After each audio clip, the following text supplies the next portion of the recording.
What's up? What up? What up? What up? Happy Sunday from Krakow, Poland. I hope you guys are doing well wherever you are. If you're watching this on replay, welcome. This one's going to be a long one because, well, basically, um, I ain't got nothing to do today.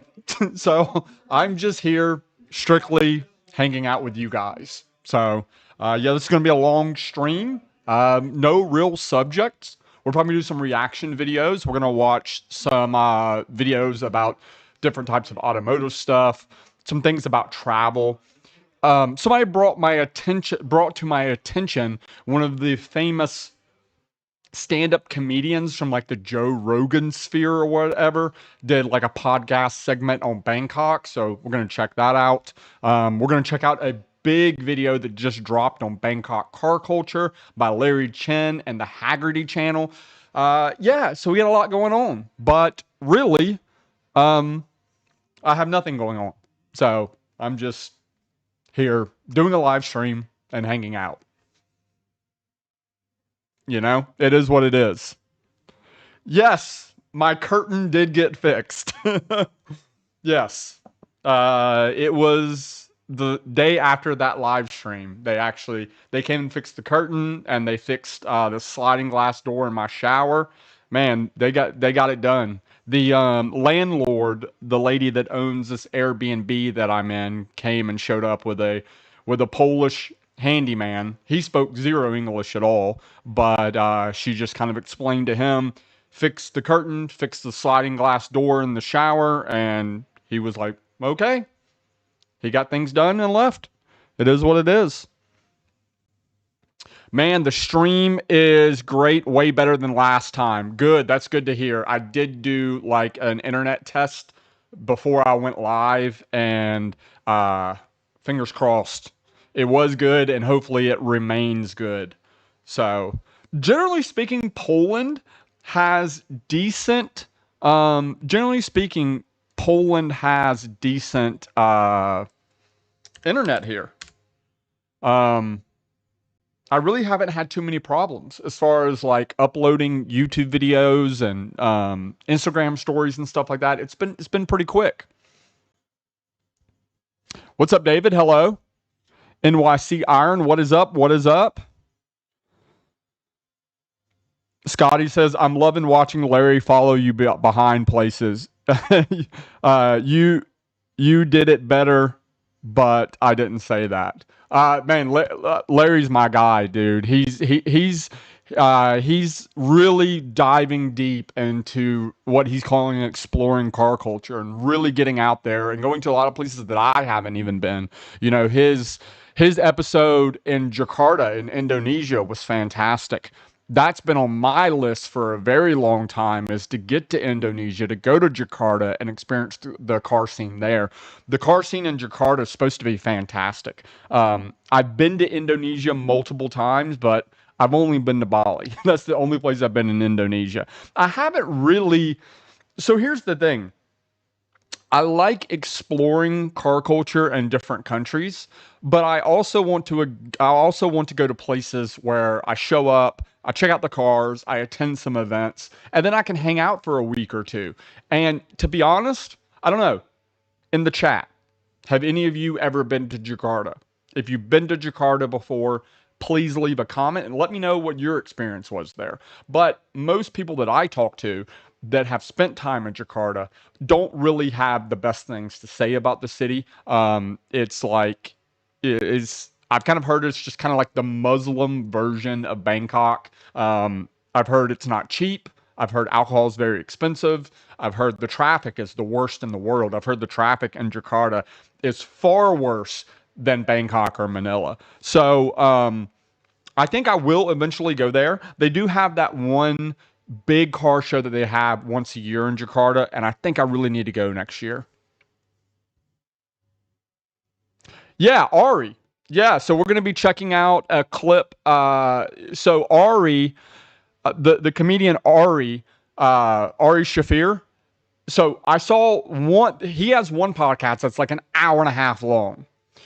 Maybe we will check that out together on another stream. But there's a clip from when he was on Flagrant. uh, Andrew Schultz podcast where he was talking about his time in Thailand. So we're going to check that out. But yes, he does have a full podcast. It's like an hour and a half long about his experience in Thailand. We should watch that. Maybe we'll do that we'll do that on another stream because it's so long, and I have a lot of other videos that I want to watch with you guys today. Like I said, today's stream is just me hanging out. We're gonna watch some videos and just kick it and chill and talk. It's probably gonna be a long one because, well, I ain't got nothing else to do. So I'm hanging out with you guys. Lojo, hello from Chiang Mai. Missing you in Thailand again. Damn it, Joe. Damn it. How's Chiang Mai right now, man? I'm sure it's probably raining more, but probably also a lot better than when I was there last. The last time I was there was, oh man, it was in May. I think no. It was early April. It was right before Songkran. It was the week before Songkran. And I have never in my life experienced air quality like I experienced in July, the first week of April. Like I kept thinking my glasses. I kept like looking at my glasses. I'm like, did I get something on my glasses? The pollution, the air pollution was so bad from burning the rice crops up in northern Thailand. When I was in Chiang Mai, early April, bro, you didn't even want to go outside. It was that bad. It was terrible, dude. Hopefully it's better now, Joe. That was my first time in Chiang Mai since the situation. The last time I was there, I was in the Ninmen area, and it was a ghost town, bro. Total ghost town because it was still it was a stop off on one of my motorbike tours, and it was dead.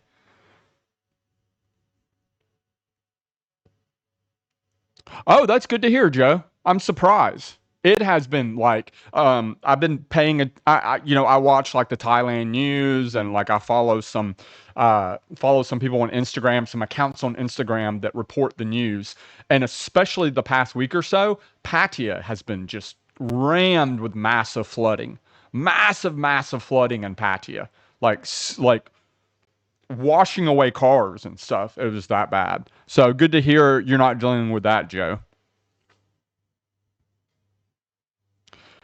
Yeah, Chiang Mai, dude. Yeah, don't even. I mean, it was unbelievable. I literally have never seen pollution like that in my life. Early April in Chiang Mai, nah, dog. Give that a miss. Vintage Excellence says he's working on his 1970 Porsche 911S at 7:30 a.m. in California. Watching this, nice, dude. That works, man. You can just work on your car and let this play in the background. What are you doing to the 911? Vintage Excellence. It's a nice car, by the way. What color spec? Some of those like those 70s Porsche, those air cooled Porsches came in some super cool colors.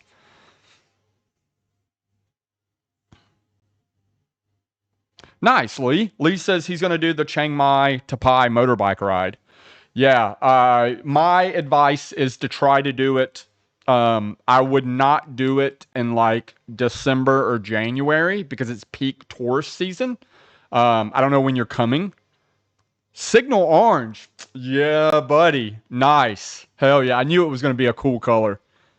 Um, yeah, Lee, my advice is I'm not sure when you're coming, but that Chiang Mai to Pai trip, if all possible, avoid it during peak, like super peak tourist season, like December and January. And also do not do it on a weekend. Do it on don't do it on a Tuesday or don't do it on a Monday. Don't do it Friday, Saturday, Sunday, or Monday. Do it like Wednesday or Thursday. So there's the least amount of traffic on that road as possible because that road is it's an extremely dangerous road to drive when there is no traffic. And you add all those vans that are ripping up and back and forth, taking tourists and taking people between those two cities, man, it's a recipe for disaster. November. Yeah, okay. Well, yeah, I think November you should be okay, especially if it's earlier in November. But again, try to do that ride during the week, bro. Like Wednesday or Thursday.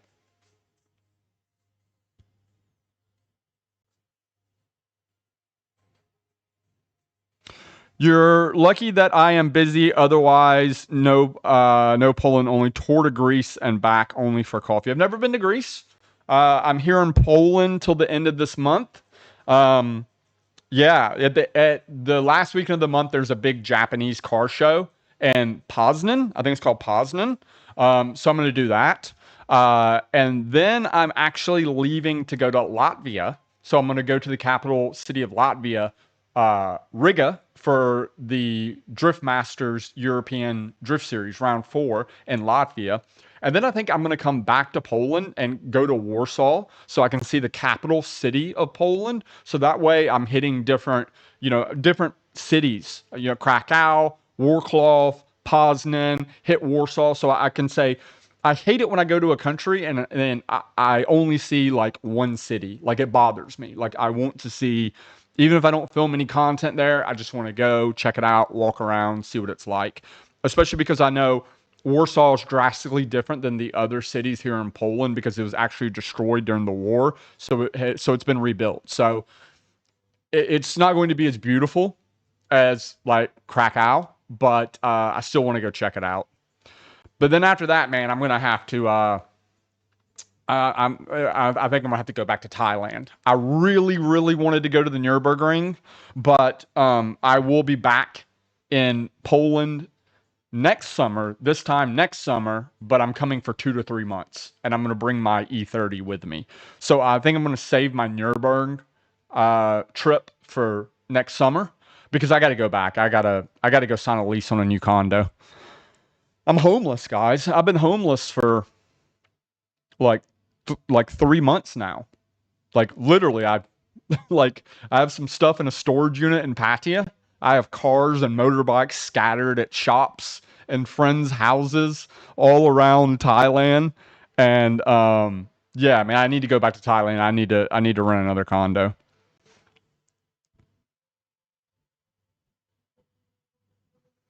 Mike Curtis says, hello from Alabama. I've been watching the Goodwood Festival. Same, dude. Same. I've been watching the Goodwood Festival as well. So we're gonna check out some content from the Goodwood Festival. So next year, when I come back to this side of the world, that's one reason I want to bring cream pie with me. I want to bring my E30 because I would like to bring my E30 and attend both Alt Race and Goodwood. I want to take my E30 to Goodwood. I have to figure out if I can get in somebody's booth or something going on. If anybody is in the chat and you have connections at Goodwood Festival of Speed, I want to get my E30 in that event somehow. Like I'm not going to do the hill climb thing or whatever, but I want to display it at Goodwood. I just have to figure out the logistics of all of this and save a bunch of money because it's going to be insanely expensive. It's going to suck. It's going to be the videos next year better do very, very well because it is going to be hella expensive to get my E30 over here and then pay for apartments and all this type of stuff. It's crazy. Logan, what do you think about Donut Media being bought out by an investment company? That happened a long time ago. So I don't personally know some of the guys at Donut. I've never met them in person, but I've spoken to them, and they did a video about Thai longtail riverboats. They used some of my content in their video, and a couple of the guys follow me on Instagram. And I've actually talked to some of the hosts through Instagram before. They were bought out by a major company a long time ago, like a super long time ago. Even like there was something that popped up somehow. I think somebody sent it to me because they knew that I used to be an automotive photographer and journalist for a bunch of magazines, and somebody sent me a link. The same company that owns Donut Media owns The Drive. You remember the Drive network? I mean, they used to have Chris Harris. Who else was in the Drive network? They had a very, very popular YouTube channel and website for a very long time. They've kind of fallen off they've restarted their YouTube channel and they're actually making some great YouTube content now. But they were hiring for like a writer, and somebody sent it to me and was like, "You should apply for this." And I was like, "I don't have time for that." But it was the parent company was hiring for writers and content creators for the Drive, but it's the same company that owns Donut Media. I mean, it's just, I mean, as far as everything that's going on with Donut Media and going on with Hoonigan, I know a lot of people have spoke about this. A lot of people have made YouTube videos. It is what it is. When a channel becomes that successful, I mean, even it was crazy. Like what shocked me, well, actually didn't shock me because I know a lot of the guys that work there are car guys, but I'm big into like tech channels as well. And Linus Tech Tips, like on their podcast, they were talking about the Donut Media situation on Linus Tech Tips. Like it's crazy. And Linus Tech Tips was saying that they had an offer for his company to be bought out, and it was just like tens and tens of millions of dollars, like to the point where he was like, I could retire, I could buy a house, a big boat, multiple houses, and just literally retire and do nothing. Like, and he would be set, him and his kids, his whole family would be set for the rest of their life. And they chose not to sell the company because he knew the route it would take. When those big companies come in, their goal is, and that's the reason why you see Hoonigan doing all the, I mean, at this point, Hoonigan should just be this versus that. The channel should just be called this versus that. And, Donut Media should just be called, at this point, they're just a reaction channel, or they just sit down and make lists and talk about things, because what they're trying to do is they're trying to get the most amount of views humanly possible for the smallest budget humanly possible. Like, some of my videos are very easy and very cheap for me to make. It's just me filming on my iPhone and it's no big deal. Some of my videos, I have to travel to different countries. I have to hire videographers. I have to pay for hotels and flights and all this stuff. And those videos are very expensive to make. But you kind of take the good with the bad. Sometimes you spend a ton of money to make a video and you break even or lose money, but some of the times you spend barely any money to make a video and it blows up and gets millions of views. Where once you're bought out by a corporation like how Hoonigan and Donut has, their main goal is to spend the least amount of money humanly possible and make the most amount of money humanly possible on every single video. They're not willing to they're not willing to ride that roller coaster of wins and loses. I mean, it's part of it. I mean, my trip here to Poland, I'm going to make 3 or 4 videos.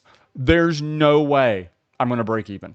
There's no way in hell, bro. There's no way that this trip is going to that my videos are going to make enough money to cover my trip to Poland.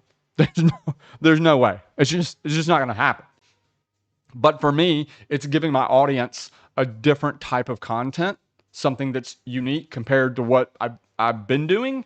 And it's also my fault because I'm staying here for like a month and a half, So, I mean, it's, if I just came in and I stayed for a week and filmed 3 videos, I would probably break even or make money. But, Johnny in the house. What's up, Johnny? Johnny, are you in Hoi Hin right now? How's Hoi Hin? Are you getting flooded like Patia is? Thank you. I appreciate it.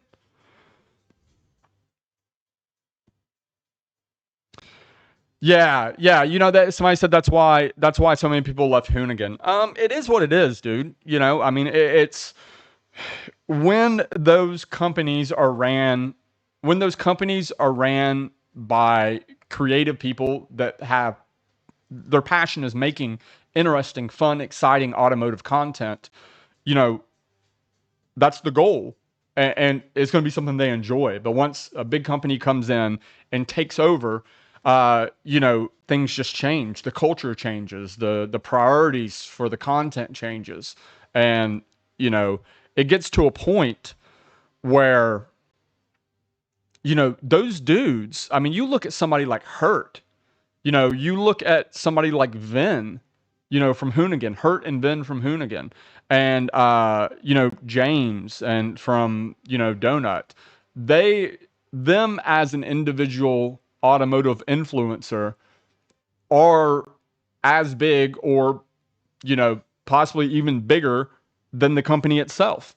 I mean, it just, I mean, at this point, Big Time is getting more views when they drop a video than Donut, which is crazy.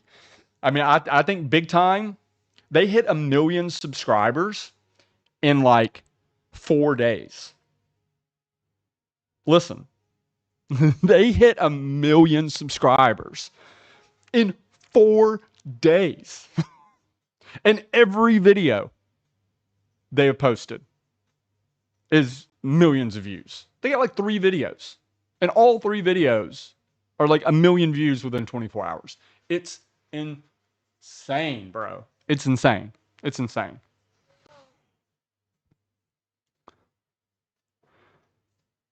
Johnny's getting a lot of love in the chat. Yeah, I love Johnny, man. Johnny, I haven't seen you forever, man. I'm back in Thailand. I don't know, man. Yeah, Hoi Hin, not so much rain this year. Normally comes September. Yeah, that's true. Yeah, Hoi Hin, rainy season it's pushed back a little bit more. Yeah, unfortunately, I'm going to be coming back to Thailand like peak rainy season. For those that don't know, I think August and September is probably the worst for rainy season in Thailand. And I don't know when I'm going to be back yet. I'm either going to be back early August or early August or end of August. It depends. I have a deal that I'm working on with. I need to go somewhere to shoot a sponsored video, but depends on how that works out. I'll be back in Thailand early August or end of August. We'll see. But I need to go. I need to get back. I needed to sign a lease on a condo.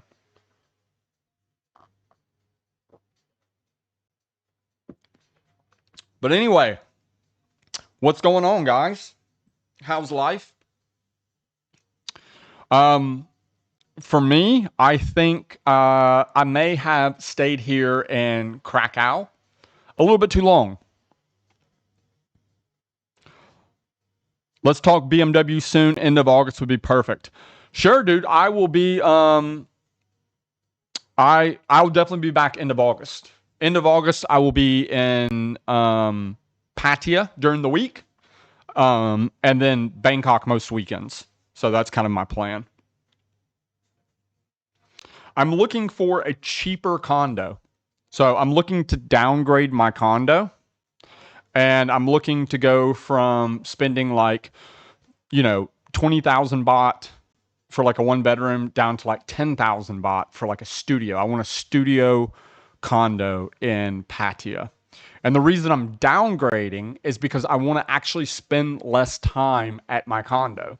I want to, instead of being there the vast majority of the time, I want to get out and go travel around Thailand more and travel internationally more. And then next year, come over here to Europe during the summer and stay here for like 3 months. And I want to have a place, I want to have a home base, but I want my condo to be so cheap that if I leave and I'm gone for months at a time, it doesn't matter. Because it's basically like it's a place to park my cars and my motorbike. It's a place to store my stuff. And when I'm in town, it's my crash pad. So that is my goal.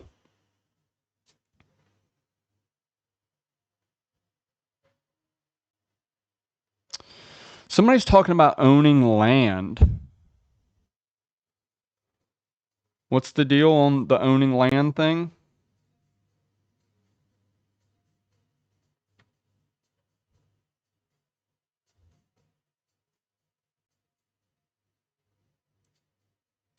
Oh, okay. Uh, Jeff was asking about any off-plan homes he knows of in Hoi Hin. Yeah, I mean, maybe he's not looking to buy the property. Maybe he has a Thai wife and he's going to. Jeff, if you have a Thai wife you can buy property. Or no, you can't buy property. She can buy property with your money, which I don't suggest you do that. But in Thailand, Jeff, you can only rent. There is a loophole if you're an American. If you're an American and you own a US based business, you can start like what's essentially a sister company in Thailand, and that company can own land. That company can own property. So the Thai based business can own the land, which is owned by an American based business, which is owned by you. There is a loophole, but it's very problematic. Yes, you can buy a condo, Jeff. And Jeff, as someone suggested, if you look in the video description, if you go to my website, if you're thinking about moving to Thailand, or if anybody is looking just to come to Thailand on vacation, holiday, whatever you call it, for 2 weeks, I highly, highly suggest you book me for a consultation service. Seriously. The money you spend on that consultation service, money back guarantee, if it does not save you weeks of research and double the amount of money that you paid for the consultation service. Guaranteed, money back guarantee. You have an LLC. Okay, yeah. So if you have an LLC, an American-based LLC, Jeff, you can start a sister company in the US. I mean, in Thailand. If you have a US-based LLC, you can start a Thai-based company. And that Thai-based company can own land. It's a huge pain in the ass, and you have to make a decision whether it's actually worth it or not. And again, we can go into more detail about this if you book me for a consultation service. I highly, highly suggest. Even buying a condo has restrictions because the condo buildings, there can only be a certain amount of foreigners within the condo building, and you can't buy on the first floor because then you own land. So. Yeah, but it's for many, many different reasons. I really don't suggest people buying properties or condos in Thailand. Listen, if you got $10 million in the bank and you're going to toss $200,000 at a condo and it's a drop in the bucket and you just really don't care, maybe go for it then. But generally speaking, I don't suggest people buy condos or houses.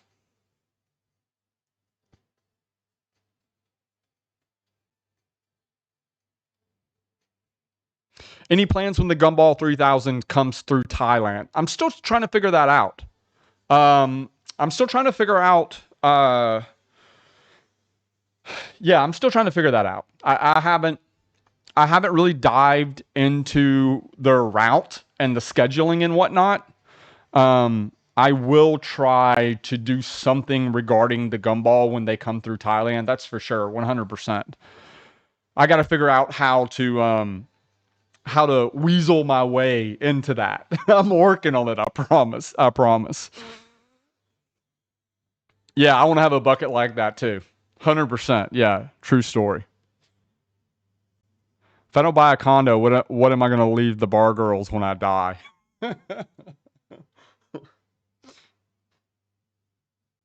Put that in your will for them. There you go. Just leave them a bulk supply of this, and they'll love you forever. 100 in the chat. What is up?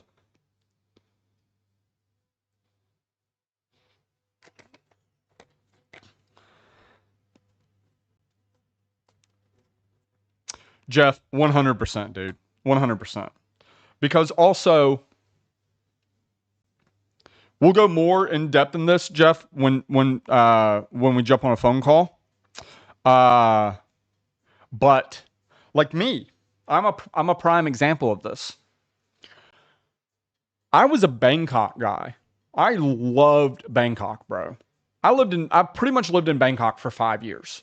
I lived in multiple condos in multiple neighborhoods, on Sukhumvit, off of Sukhumvit, and I loved Bangkok. I have a CB Media apparel design that's a Bangkok shirt. I loved Bangkok. There was times I would go to Thailand and I would be in Thailand for 2, 3, 4, 5 months, would never leave Bangkok. Would literally just be in Bangkok. I loved it. I loved the nightlife. I loved the food. I loved the city. I loved the car culture. I loved everything about Bangkok. Now, I hate Bangkok. Well, I don't hate Bangkok, but I I only enjoy it in small doses.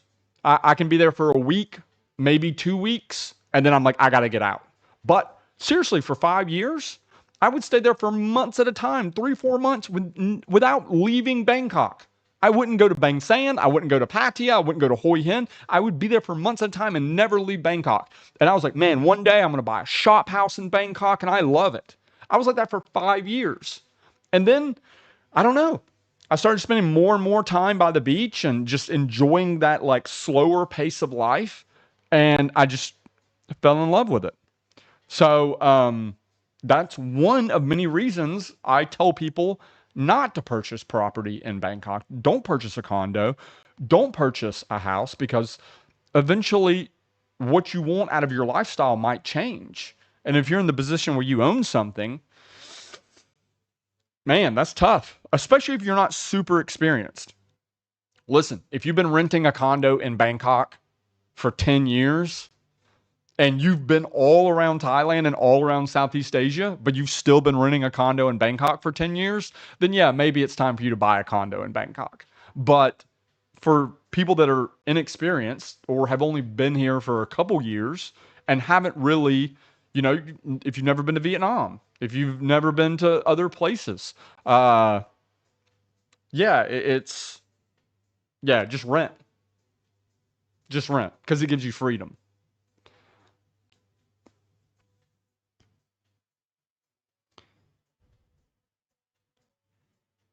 What I'm smelling, this is from Thailand. It's like a herbal inhaler.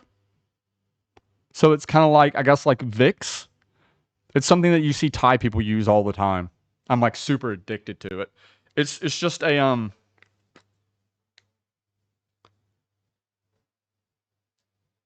it's like a herbal inhaler. I no longer have my Bangkok condo. I got rid of my Bangkok condo about I'd say about a year ago, a little over a year ago. For about 8 months, I had a condo on the beach in John Tiem, and I had a condo right next to the Ekamai BTS on Soy 42, like right behind Gateway Mall. If you know where Gateway Mall is, like at the intersection of Soy 42 and Sukhumvit, I had a condo at Rhythm 42. So man, I was paying 20,000 baht for my condo in Bangkok, and I was paying 18,000 baht a month for my condo in John Tiem. I had two condos for like 8 months. I was like, this is so stupid. This is so dumb. And the thing is normally when I go to Bangkok for like a car show or a race or something, and most of the events are at Pathum Speedway or Bangkok Drag Avenue, which is also in the Pathum Thani province of Bangkok. And this is like an hour and a half north of Bangkok. So it would make more sense for me to leave Pattaya, drive to where the car event is, and then just get a cheap $15 a night hotel near the racetrack, like a kilometer away from the racetrack, and just stay near the racetrack instead of driving to my Bangkok condo, then having to drive an hour north to the car race or the car show, and then have to drive an hour back after the car show's over. It just doesn't make any sense. I love the Gateway Mall. Used to eat at UCC there all the time. Yeah, yeah, the food court in Gateway Mall on the bottom floor. The food court is great, man. Super great, cheap food. Yeah, I would spend a lot of time at Gateway. I mean, it was 100 meters from my condo. What's my favorite restaurant in Pattaya? Ooh, that's a tough one, man. Um,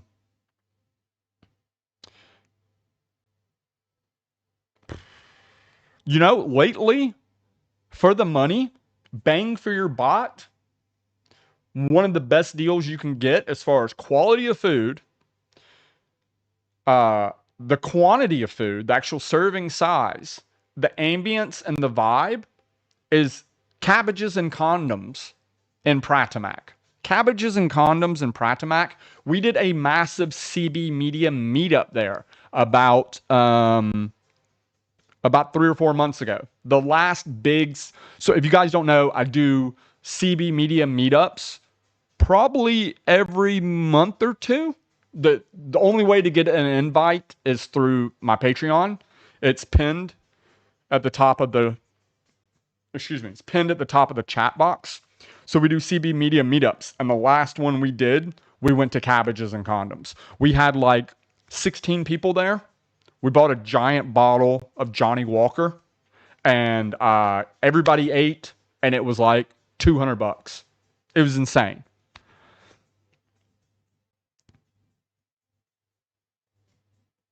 So yeah, I think for the money, bang for your bot, it's hard to beat Cabbages and Condoms. Have I stayed at Copacabana condo in John Tim? No, I've never stayed there. I mean, I know it's a very popular place, especially for like Airbnb rentals. I really don't like. It's a great location, absolutely great location. The amenities are great. I wouldn't rent a condo there long term because there's so many Airbnbs there. Like it's the most popular Airbnb building in John Tim. So there's just constantly people coming and going. It clogs up the elevators. People are loud. They're there on vacation, so they're partying and like I wouldn't rent there long term for that reason. All condos are going to have some Airbnbs, even though it's illegal. But that condo building's really bad. Also, I just don't like the decor. It's like very like Dubai, like everything's like gold plated and like marble and like it's like I don't know. To me, it's cheesy. Like I don't. I just think it's the design at Copacabana is super cheesy. It's like trying to look like, whoa, look how luxury I am. So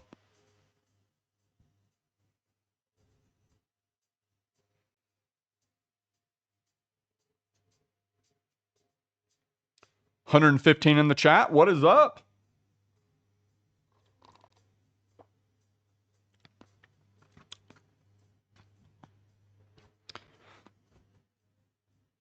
The Tower John Tim has a good buffet. I've heard that. Somebody else has told me about that.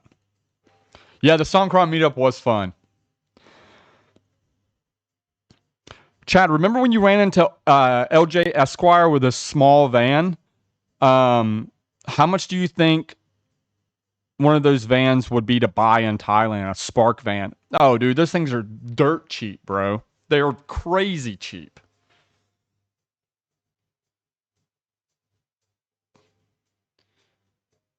One of those vans is like nothing, dude. You can buy those things incredibly cheap in Thailand.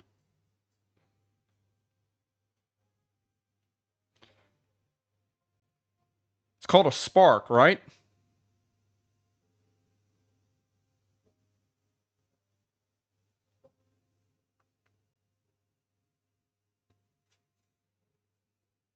Is that what they're called?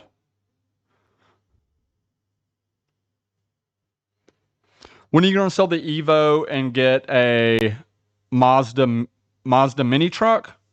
The Evo is getting a new alternator right now. It's in the shop because it needed an alternator. So it's getting a new alternator, and then I'm gonna put it up for sale. I need to figure out what I'm gonna do. I really need to buy like a legit proper daily driver, like a Honda Accord or like a Honda HRV or a Camry or something. So I really need to do that. And then I don't know what I'm gonna do with the rest of the money. I'm thinking about either possibly building a turbo K20 Honda Brio, or I'm not sure. Are those vans called a Spark? Bro, I'm looking on Marketplace and I don't see I don't see any vans called a Spark. Is that what it was called? I remember the van because I was like talking about it because it was on T37s. I had no idea it was his.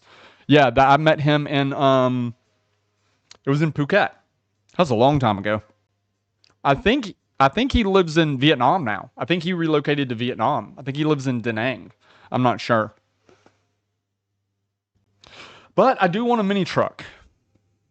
And I also want a Mercedes wagon. It's the problem.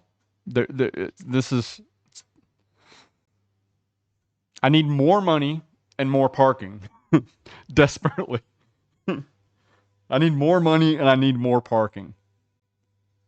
Nah, I don't like Nissan Safiros. I'm not really. Well, the only reason I would buy a Safiro is I actually do kind of want a Safiro as well. Um, but I would like a Safiro drift car because I do want to learn to drift. I do want to actually buy a Safiro, put a 1UZ in it with a manual transmission, just a stock 1UZ, and turn it into like a proper drift car and learn how to drift. Yeah, car guy problems. Jeffrey Holloway says his daily is a Honda Accord, very comfortable and economic. Yeah, man, I'm looking at like the 2013, 2014, 2015 Honda Accords. In Thailand, you can buy a nice one, you know, with like what's equivalent to like 100, like 80 to 100,000 miles on it for about 8 or 9,000 US dollars. I just need something. I need something that's comfortable that can get me that I can jump on the highway and drive 2 hours to Bangkok and drive 2 hours back from Bangkok and be on the highway and be comfortable. But I want something that's not so nice and so expensive that I'm worried about where I park it.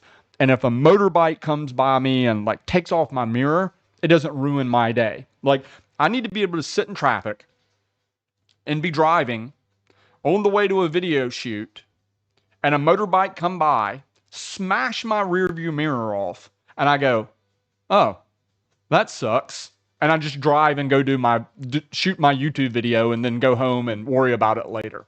I don't need a car where I am driving and somebody takes off my rearview mirror and it ruins my entire day because that's just I don't want to be mad about it. You see what I'm saying? I need a car that's comfortable, reliable, that will get me to Pattaya and Bangkok and back once or twice a week, but it's not so nice that it ruins my day when somebody dings my door or something. What up, dude? Get an E36 for drift track car. It's cheap in Thailand and K-swap the world. Yes, that is, bro, we've had this conversation.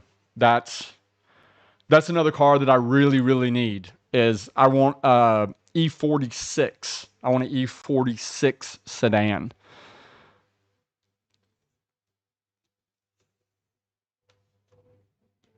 Oh, that's a good deal, especially with that mileage, Jeffrey. That's a great deal. Oh, it's a Spark E, not a Spark.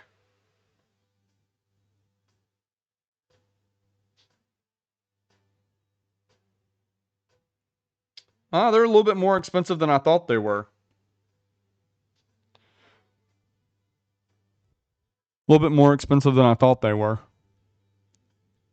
So that is like 270,000 baht. That is like, I don't know, 7 grand, $7,000.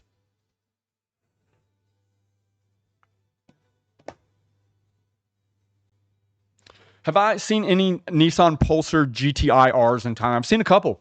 Yeah, I've seen a couple. They're not very popular, but I have seen a few. Yeah. G9s are the best looking Accords. I agree. That's what I'm looking for, is a G9.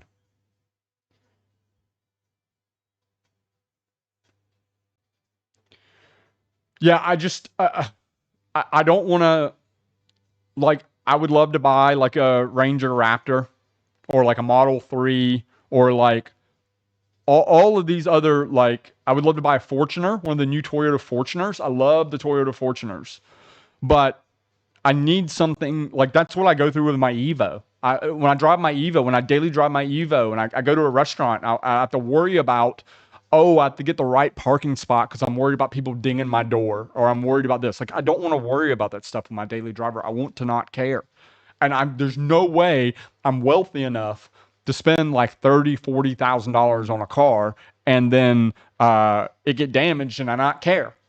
And in Thailand, dude, people just don't respect other people's property. Like it is what it is.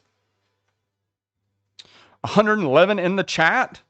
I'm gonna go diesel or gasoline for Dahlia. I'm gonna go gasoline. I mean, I don't know why. What's the cost of fuel in Thailand and in Poland? I don't know what the cost of fuel is here. No clue at all. In Thailand, it is about 45 baht per liter. Did that answer your question? It's about 45 baht per liter. You're welcome. From the calculations I've done, fuel prices in Thailand are about the same price as fuel in like back where I live, Georgia. It's about the same. Yeah, exactly. 45 baht per liter. That's how much fuel costs in Thailand. If you're an American, it's about the same price of what fuel is in Georgia or Texas or Florida. It's not California prices. It's not New York prices, but it's, it's decent.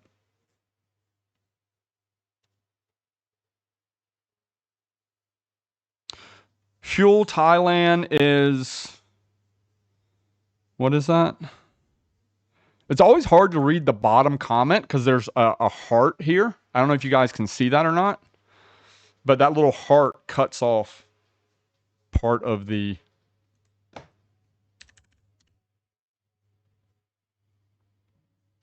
See, I left a comment on my own live stream so I could see what fuel Thailand 38.9 baht for 95. Okay, it's gone down a little bit. Toyota Camrys are. So I'm looking at the Camry as well, comparing the Camry to the Accord. In my price range, which is like around the 7 to 10,000 US dollar price range, I don't like the interior of the Camrys at that price point. They have all the fake hardwood everywhere, and most of them are like cream and tan interiors. That's like trying to be, they really try hard to be like 2000s luxury. And I just don't like the interior of the Camrys that are available in my price range. Where in that $8,000 to $10,000 price range, the Accords, a lot of them have black interiors. I only buy cars with black interior, and it doesn't have the cheap, like fake wood, which I hate. But generally speaking, also Camrys are like surprisingly expensive in Thailand.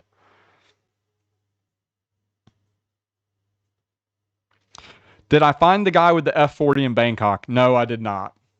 It's up for sale on Cars and Bids. But yeah.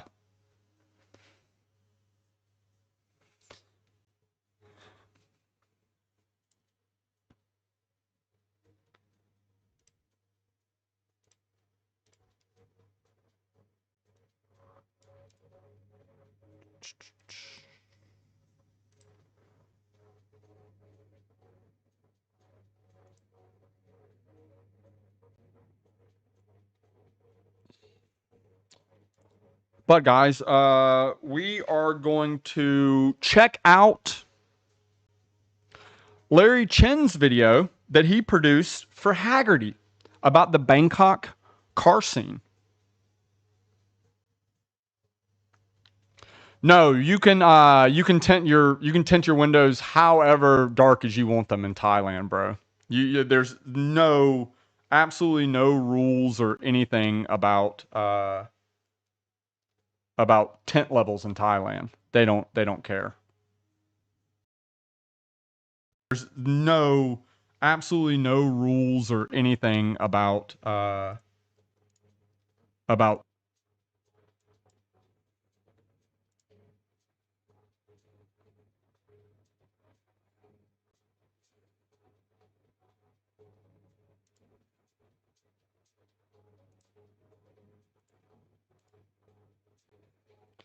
Anyway,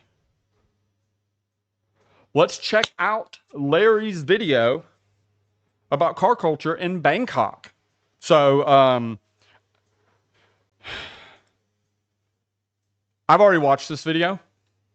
All the other videos that we're going to watch on today's stream, I've never seen them, and you're going to see my reaction to them for the first time. This video, I've already seen it. It's the only video within this stream that we're going to watch together that I've actually already seen, because I watched it. I think it was last night. I was sitting on the couch chilling, and I saw it come up, and I was like, "Oh, Larry's video's up!" And I wanted to watch it on stream with you guys for the first time, but I wanted to see if I was in it or not. So I said, "Screw it, I'm gonna watch it." And I watched it, so I've already seen it. So, oh, I gotta fix this chat thing here.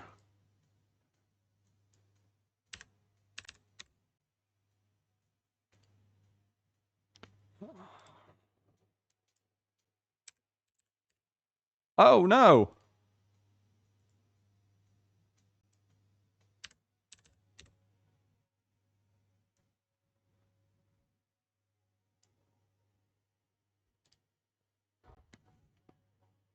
Hold on. I'm getting my life together here, guys. Okay. I think we're good here. Best way for me to explain Thai car culture is that it's like Japan, but it's lawless. It's very true. Do I have audio? Let me know if I have audio on, if you can hear Larry. Can you hear both me and Larry? So what he said here was, the best way for me to explain Thai car culture is that it's like Japan, but it's lawless.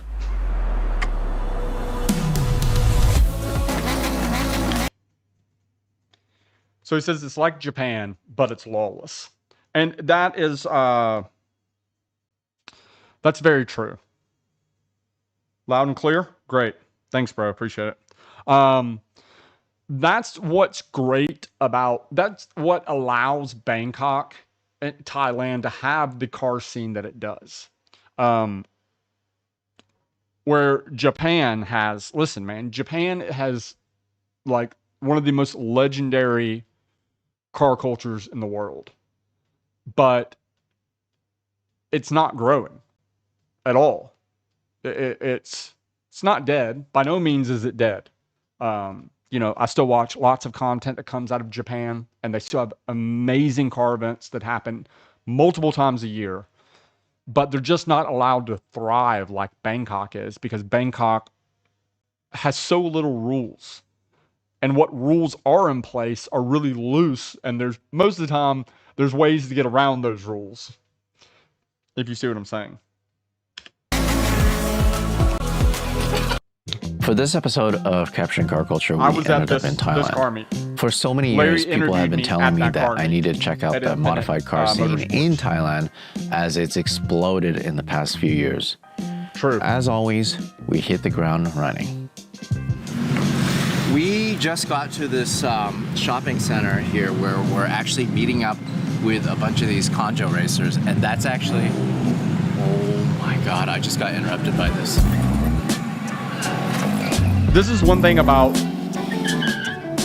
there's groups of friends in Thailand that they specifically build cars for a certain thing. Like there's like guys that they build, like they'll have a group of friends and they go, we're all going to build Fast and Furious cars. And they build all cars that are themed after Fast and Furious. These guys, it's a group of guys, and said that we're all going to build cars that are themed after people that basically go run the highways of Tokyo at night. I think they're called Kanju racers. How many degrees of camera is this? ประมาณ22 20 degrees? 20, look at that, don't mess with Texas. Wow. More camera, the more traction, right? Sure.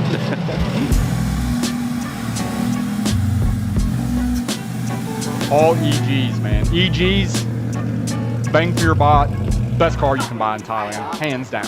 As long as you're okay with front wheel drive. We first met up with a bunch of conjo That's why you see racers so many EGs who were directly in Thailand. inspired by the Honda street racers of Osaka. The word conjo loosely translates to loop runner, which refers to a highway loop that is famous for Honda street racers. Just like the original Japanese conjo racers, These all have unique liveries, and some of Shout out to Thailand for their livery game. The liveries that they do in Thailand are some of the best in the world. Just because Thai people are so extremely, they're so extremely talented when it comes to design work.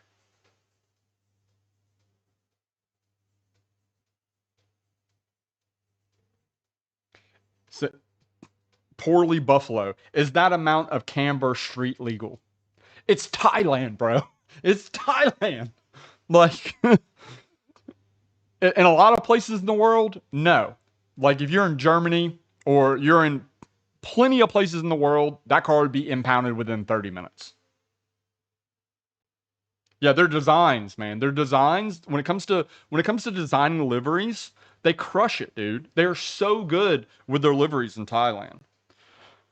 Like, I like my E30 being all clean and super nice and super clean, but man, I kind of want to do a livery on it just because of how good they are when it comes to livery design in Thailand. Some of them are based off famous brands that just happen to have a cool logo. These guys actually do a loop here in Bangkok. We're going to follow them tonight, and we're going to do some rolling shots. So we'll get some shots of them in their element just to see what it's like. I cannot wait. Pulled into the 7-Eleven right here after doing those rolling shots. I just got some gas, and for whatever reason, he tried to like take off his lug nuts with his fingers, and they came off. All of the lug nuts were loose, and they just Safety right fifth. now. Welcome to Thailand. Thai style, baby. Safety fifth. Oh, nice, Robert. I've heard good things about that city. Driving these cars. The lug nuts? What? The lug nuts are tight? Yeah. No seatbelts. Yeah, no seatbelt. No seatbelt. No problem. Welcome to Thailand. Safety fifth, baby.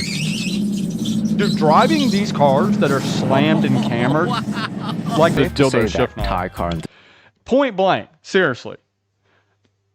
It has to be the only place in the world where ambulances are modified like this. It has to be. I mean, it's unreal, dude. Yeah, the camber thing is stupid. I'm not saying it's, yeah, they're just scrum. And I would never own a car like that. enthusiasts are crazy about JDM cars, and as you have seen in the last few episodes from Hiki Hut and I've been to that, guys. Oh, hanging in the house. Also very into Japanese culture. Our next stop was a JDM collection located on the bottom floor of an apartment building. Larry's been here. I've never been here. From the outside on the street, you would never know anything like this existed. The facade of the collection looks like the Fujiwara tofu shop from Initial D, but on the inside, it was made to look like an old Japanese alleyway.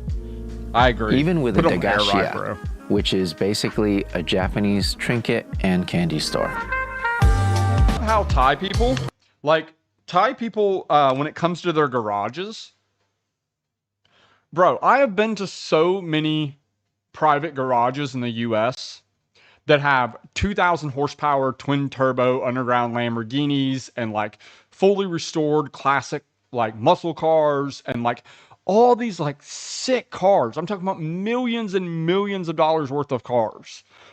And what does the garage look like? It's a concrete floor that is polished and just nice lighting and white walls. Like maybe they have a poster of one of their cars up or something. But when it comes to designing like the actual like space that cars live in, the way people in Thailand design their garages and the way they decorate everything with all the car parts and the memorabilia, it's sick. It's disgusting. It is disgusting how talented these guys are. Like, it makes me mad how talented these guys are when it comes to creating like automotive video content. Bro, it's unreal. It's unreal. They are so good.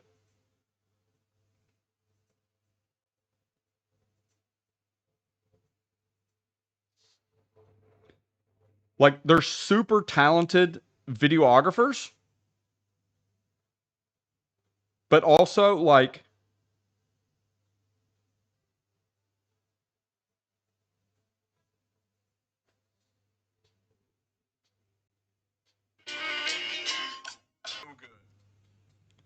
where's a better one?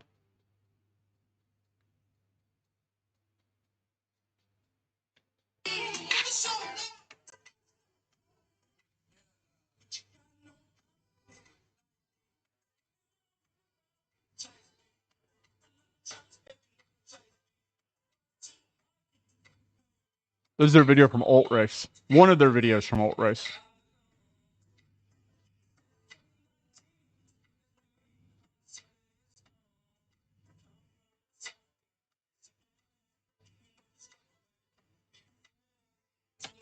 Like, they shot that stuff with like an old, like, classic old school camera. Anyway, they were basically Larry's tour guide for his trip to Thailand. Larry hit me up and he wanted me to do it. He wanted me to be their tour guide. But in the Bangkok city center at this temple, and I shot this magic masterpiece actually sat in 2 hours this of car traffic in this insane Mazda FD-RX-7. You can hear it just start just now. We're gonna do a shoot here, but the crazy thing is the windows don't go down and it has no air conditioning, and he couldn't book a tow truck because tow trucks are not allowed in the city center in the daytime. So, poor guy had to sit in traffic in that RX-7 idling. He's probably just destroyed, but anything for the shot. I shot this car for Super Street Magazine. Dirtiest water to use as a the car is sick. It's a Magic R kit. This guy owns a very high-end paint and body shop in Bangkok called Masterpiece. This guy is... Wow, Larry. They're putting Larry to work.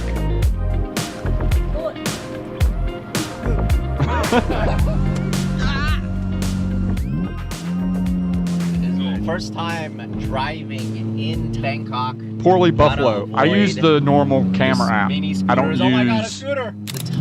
don't use any other community. They're really crazy about apps. motories, and they're very prideful about the fact that they build them here. But we're just following Yip and the rest of the guys right now to our next shooting location. But I figured it'd be a good idea just to kind of experience what it's like to drive in Bangkok. It's terrible.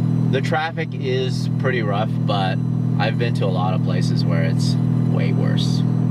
The next couple cars we featured belong to Beer Bayo. This guy, his name is Beer. There's lots of guys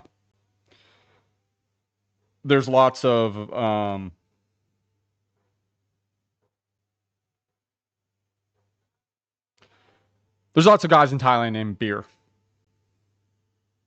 Anyway, there's a very, very famous building in Thailand. It's a very, very famous luxury 5-star hotel and restaurant.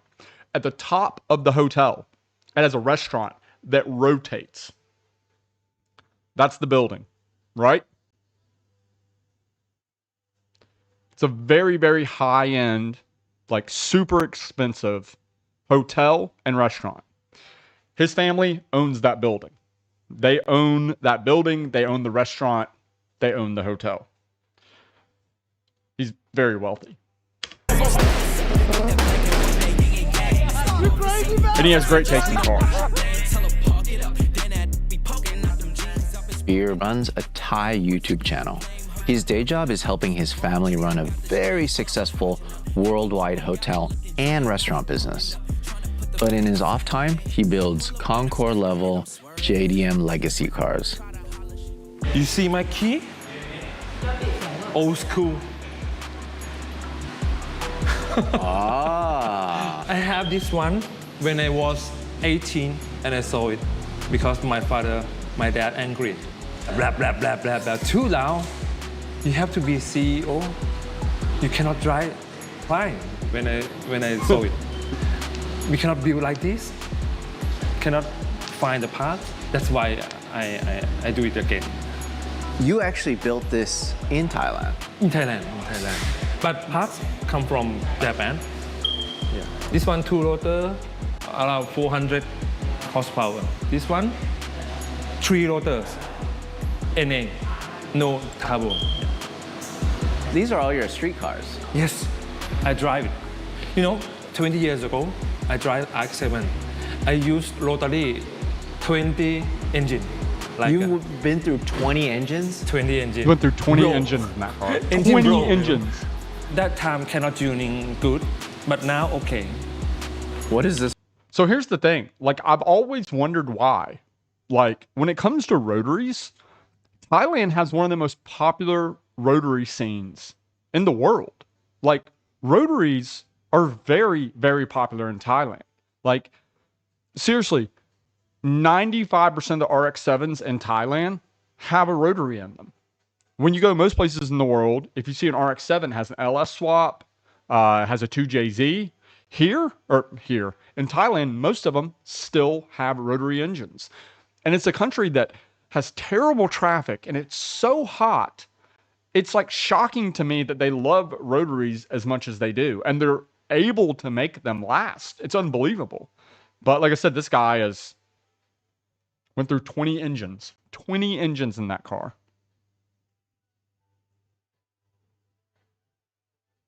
This one rev out to?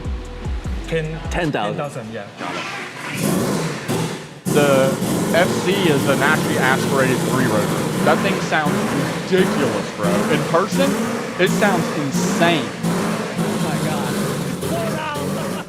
It's interesting to me considering Beer can pretty much buy anything he wants. In fact, he has the first ever 992 GT3 RS in all of Thailand. He also has the Brabus G800 That for a Brabus daily is driver, crazy, which bro. costs 1.6 million US dollars. But he 1.6 million chooses US to dollars focus in all his Thailand for efforts that on building G-Wagon. these incredible JDM legacy cars. His Supra's insane, dude. Like, I normally like, when it comes to Supras, I like stock body Supras. I like OEM body Supras. I'm not a fan of wide body Supras at all. But his, unbelievable, dude. Unbelievable.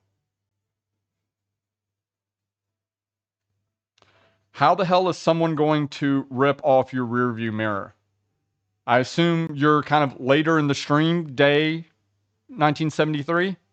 Motorbikes split traffic in Thailand, and often when they're splitting through the traffic, they will knock off your mirror. I thought that was self-explanatory, but that's super so sick. Our next stop was Liberty Walk, Thailand, How was which, it this as week? you guys know, is the largest tuning brand now in Japan. This Bangkok branch is the first of its kind outside of Japan. Hey, if you like what you're watching, do me a favor. Go check out the Haggerty Drivers Club. 24/7 roadside assistance Man. with flatbed towing, subscription to our award-winning magazine, and more. Sign up today, links in the description. If I didn't know any better, I would what think up? that this is a scene out of Japan. It looks like it, doesn't it? Yeah. I think really the big difference that I've seen, the people that have the wealth here care about these cars. You know, the price of entry to be a car enthusiast in Japan and also in the US, basically nothing. I didn't realize how spoiled I was being an American car enthusiast till I came to Southeast Asia. When I would get on Facebook Marketplace and I look at cars for sale and I would go, wait, hold up. You want how much for what? Nice. This has to be a joke, right? Nice I didn't know doing this when I first came here in 2015. I was like, oh, I'm gonna buy a cool car. And then I started looking at the prices. I was like, a 350Z costs $40,000? Now, to be fair, there's certain cars here that are actually more affordable here than back in the US. Oddly enough, it's the retro Mercedes and retro BMWs. I'm talking about 190E Benz, E30, E36. For some reason, these cars are very plentiful. Mercedes You're gonna notice and retro BMWs. I'm talking about 190E Benz at that time. E30.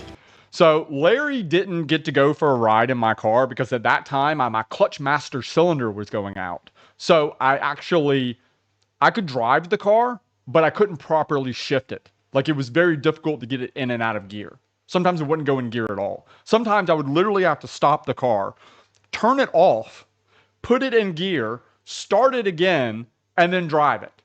Like it was terrible. I was able to take it to a couple car meets and literally just take it there on a slide truck because I was waiting for my clutch and my clutch master cylinder to come from the US to Thailand. This was one of those events. So this was Tofuya JDM meet at I think it was Fashion Island Mall in Bangkok.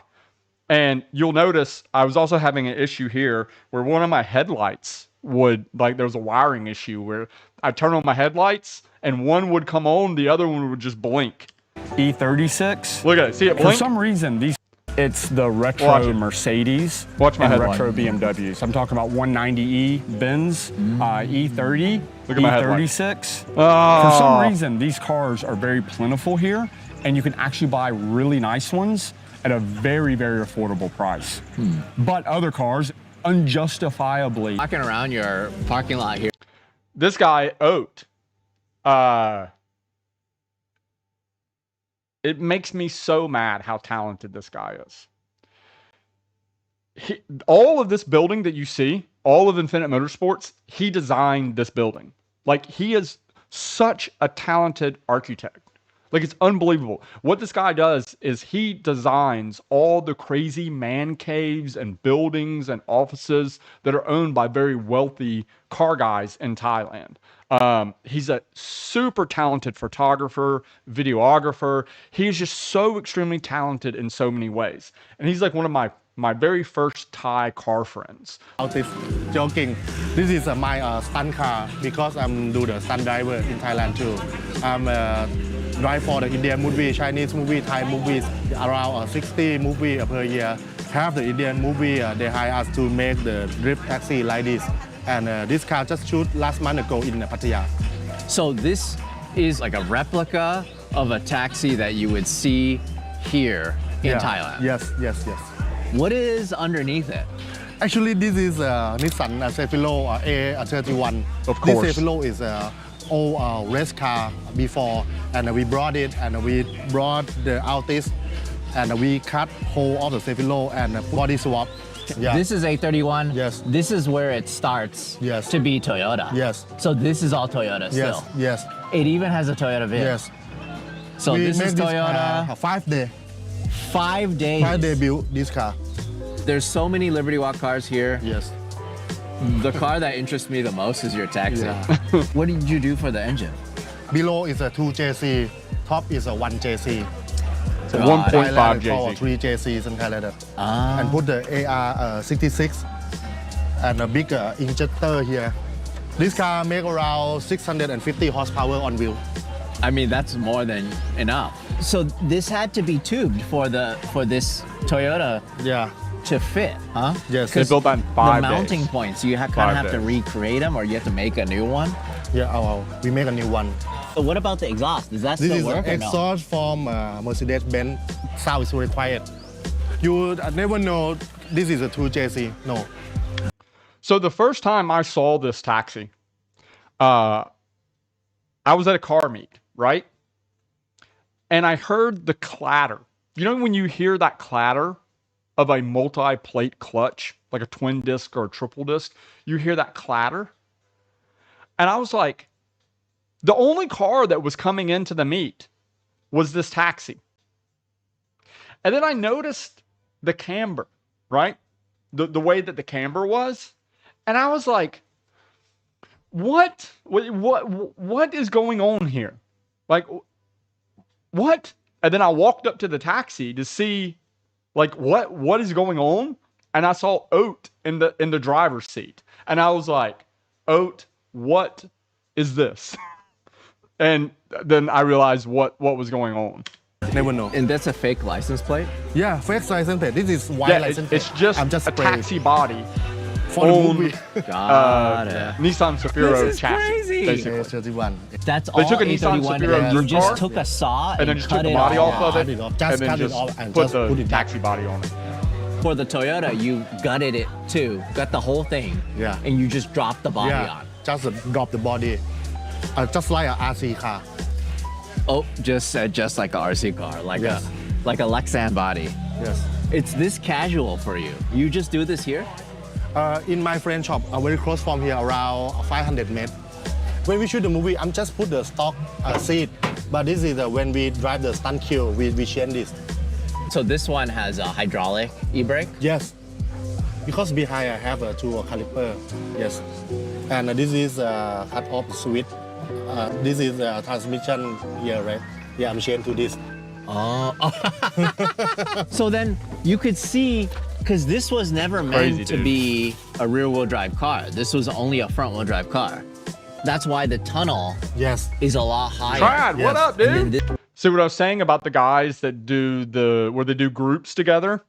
These guys, essentially, what they did is Next to what looks like They- old airplane hangars. they all have yellow cars. Smith's Garage is So basically what the they did is perfect they place for a organized- constant rolling they car and organized, motorcycle show Like day cruises and night. car meets for very certain things, like the Conjo racers.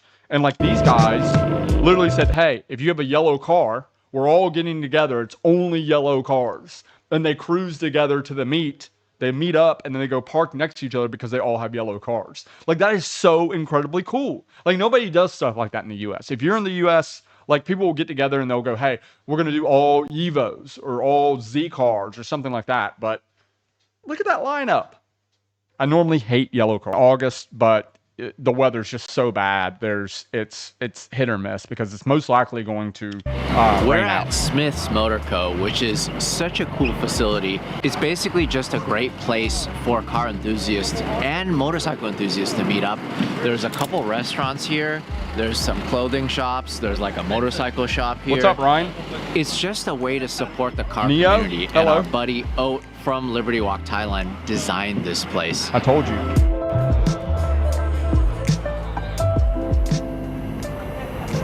This is so crazy. Knight got me a 1999 R34.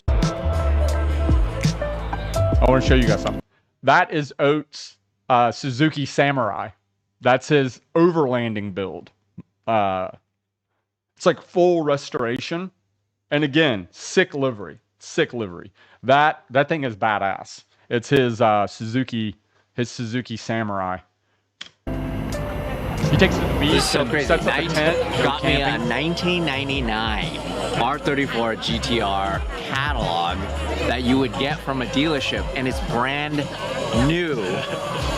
Look at this. This is a cool story. These are the pictures that inspired me all those years ago. What's crazy is Knight has this R34 GTR here in Thailand, and his dad purchased it new when he was just 2 years old. Now he's the caretaker for this thing, and it only has 27,000 kilometers. It's basically a brand new car. Love for JDM culture here is just so deep. It's generations deep. Just like how in America, I grew up with my dad and my grandfather loving Corvettes and like American muscle cars. All these people in Thailand.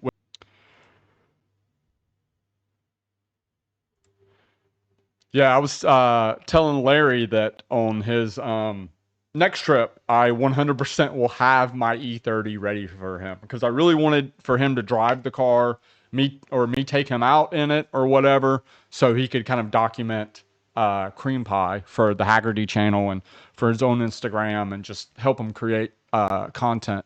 Because I'm one of the few foreigners in Thailand that actually has like a really nice car. There's others, but you know, there's not a lot. So, but unfortunately, again, like I said, my car was having the clutch master cylinder was going out. And because I kept attempting to drive the car around on and off of slide trucks and take it to car meets and park it, I ended up screwing up the clutch as well. Later, Norman, I ended up screwing up the clutch as well. So I needed to get a clutch master cylinder. I got an ultra lightweight aluminum flywheel. Went from a dual mass flywheel to a single mass flywheel, so the car revs up even quicker. But yeah, the car wasn't in condition for me to take him out in the car and for him to drive it and stuff like that. Unfortunately, it is what it is. Sucks, but you know, it is what it is.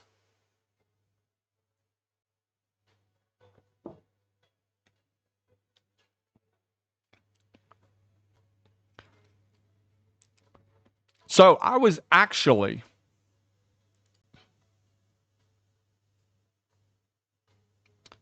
I want to show you guys this.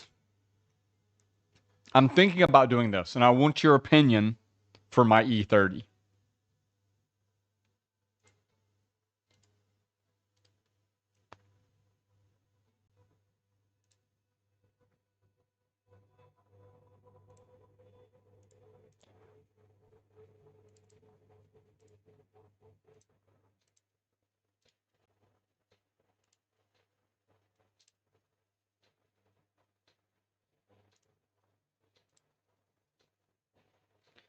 So I'm trying to figure out what I'm going to do about the hood on my E30. You guys know that I had the normal BMW hood, right? Show you a photo so you know what I'm talking about.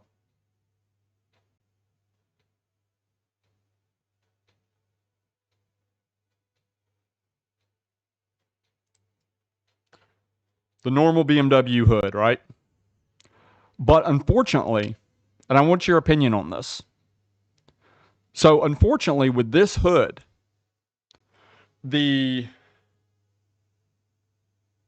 V8, with the V8 in there, right? It's a really tall engine. For an E30, it's a very tall engine. And what would happen would this plenum cover, that black plenum cover, would rub underneath the hood, right? So that's one of the reasons I pretty much chopped my hood off and turned it. I bought a spare hood, right? Yeah, Josh. See, that's what I'm thinking, Josh. See, I bought a spare hood off Facebook Marketplace, and I did this. I literally had the paint and body shop just chop it like that and make that. But the problem I'm having is as we're coming into rainy season in Thailand, it's okay for the rain. Like it's fine. It's fine if it rains in the engine bay. But like things can get like rusty because of the rain. So I'm trying to figure out what to do about my hood. I still have my full hood. But the problem with the full hood is the plenum rubs underneath the hood. I had the plenum refinished.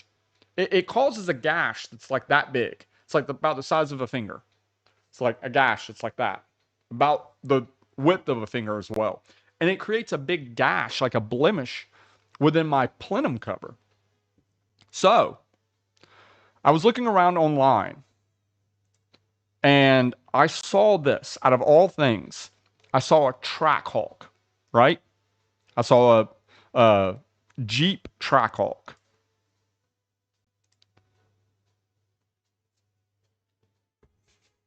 And it has this like custom hood on it where it's basically a clear piece so you can see the blower. See what I'm saying? So, what I'm thinking about doing is go back to that same photo. You can't really see it on that photo. You can see it on this photo. You see that little area there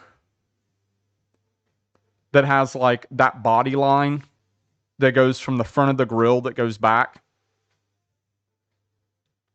I was thinking about chopping that and then raising that body line 1 inch.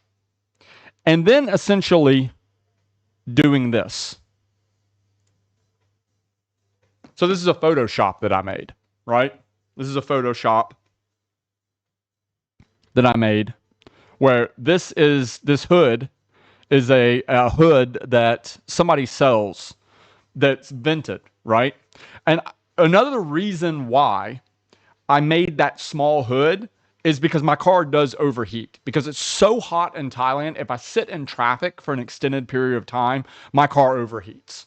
Once I'm moving, it's fine. But you get stuck in traffic, bro, I mean, it's going to overheat. And so I'm considering taking my original hood that I have and cutting this line right here. The line that goes like this, like that, cutting that, raising it 1 inch, and then making a clear section in the center of the hood so you can still see that it has a V8 in it, right? I like the fact, one of the things that I like so much about my current hood setup that I have, this hood setup, is that when I drive around and people see the car, they're like, damn, that's a nice E30. Then they see the V8, they're like, oh man, that thing is sick.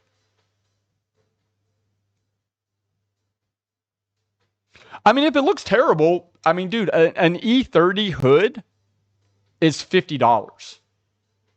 An E30 hood is $50 US in Thailand. And the paint and body work is like $250. I mean, I don't have to put the vents there at all. I can just literally just put the clear engine cover. You know, it's like a what I really like is this.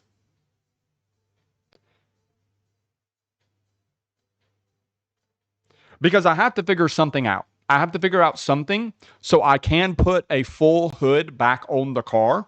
So what I'm trying to do is I want to put a full hood back on the car for rainy season in Thailand. But I also want to show off the fact that the car still has a V8.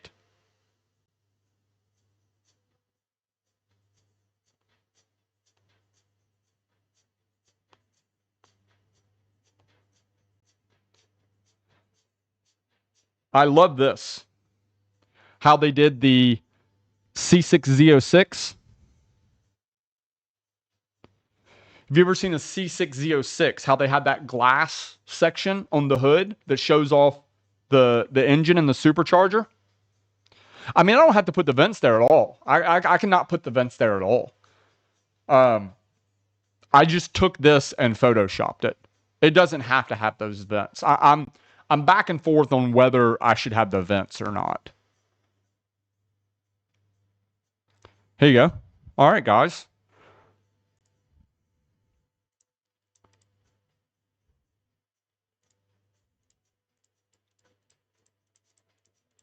We'll get rid of the vents. How about that?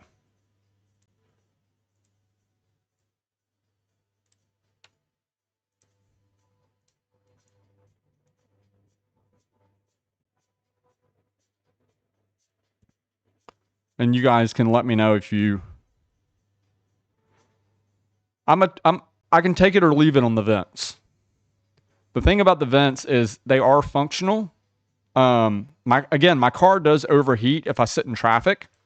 But the thing is I really don't sit in traffic that much anymore because I don't live in Bangkok anymore. And I really don't drive the car in Bangkok that much. If I'm in Bangkok, I normally take it to a place on a slide truck. When I'm in Pattaya, it doesn't really overheat. So we're just going to get rid of these vents. And you guys can let me know if you like it better or worse.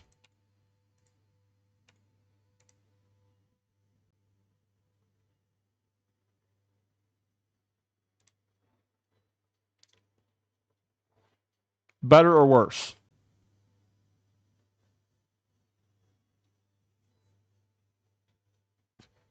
I don't know.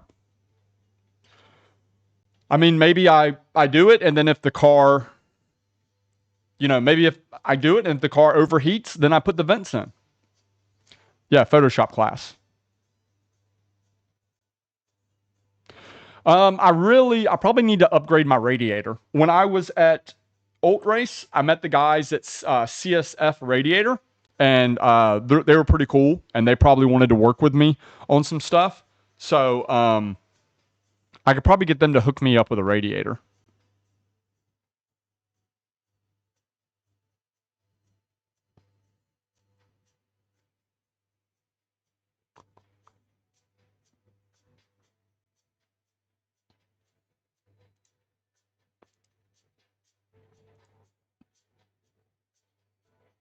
So that is with the vents, and that is without the vents.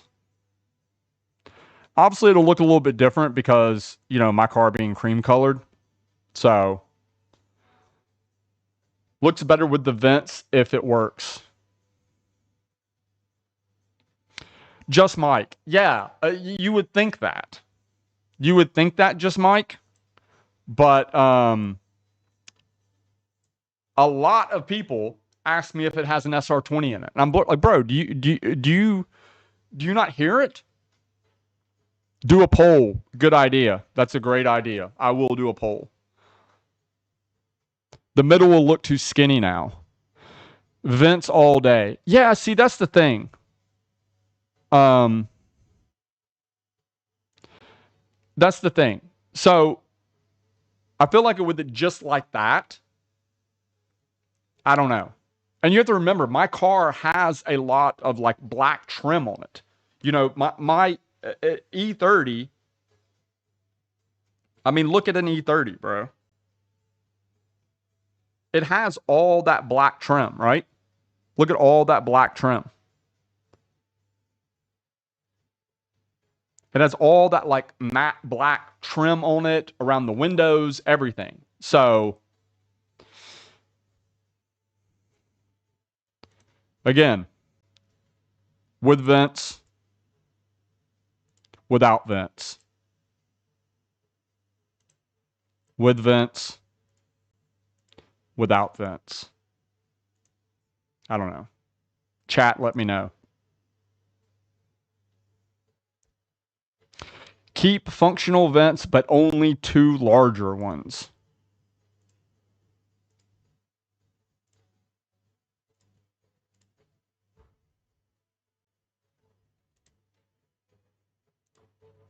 So just remove these.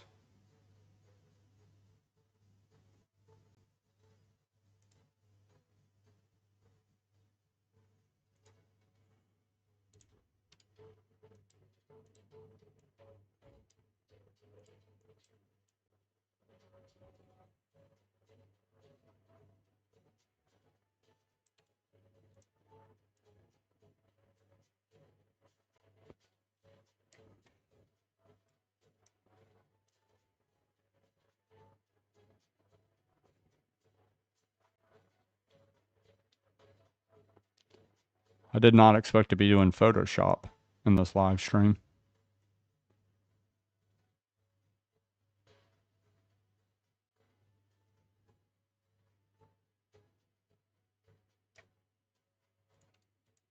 So like that? Is that better?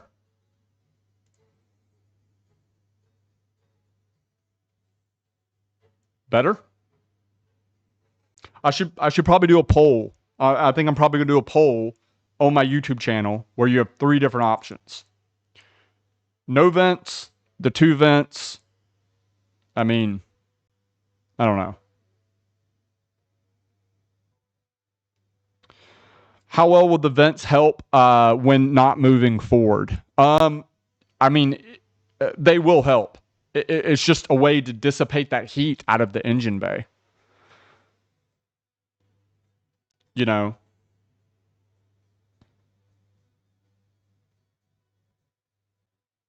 Yeah, it's just so much engine in such a small engine bay.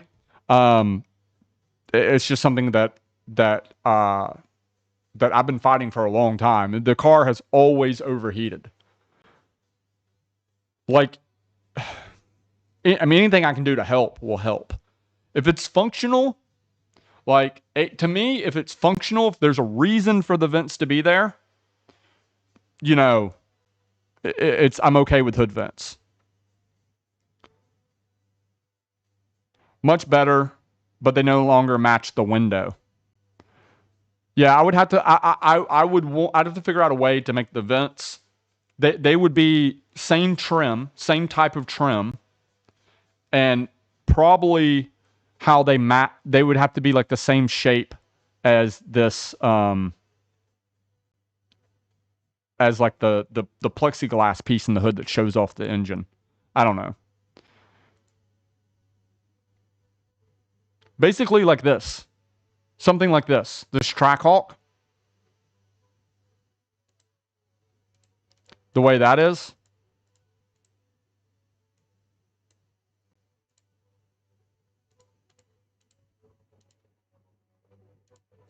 But make these about half the size. Like this and this be vents. But like way smaller. Like only like half the size. If that makes sense. Yeah.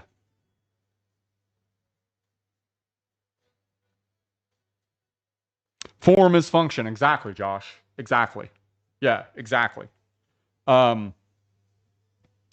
know, I think probably the move is just to do the centerpiece first, install it, see how it looks, see if it overheats, and if I need to add the vents for functionality, or because it would just also it may look good as well, add the vents. But I don't know. We'll see. I should probably do a poll. Yeah, the Trackhawk is way too big. Yeah, I agree. Like, why is he showing off this like reservoir here? He should have just had the one centerpiece. Like, I'm not going to have the pieces on the side be windows. If I do these pieces that are on the side, they're going to be vents.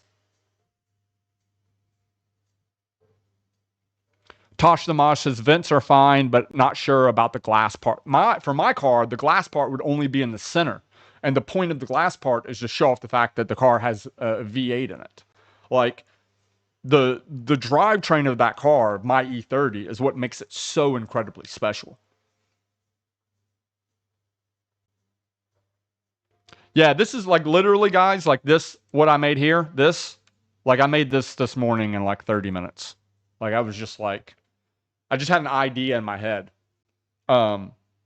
Because I saw in the news that it was like flooding in Patia. It was raining so bad that like it legitimately, it flooded so bad it was like washing away cars. And I was like, bro, I got to figure out something about my hood. I got to do something about my hood on my E30. Because if you get stuck out somewhere, you know, I mean, it's fine. It's not going to hurt anything, but it's just going to, it's like, you know, big major rains. It's, you know, you just don't want to have everything exposed like that for massive levels of monsoon, if that makes sense.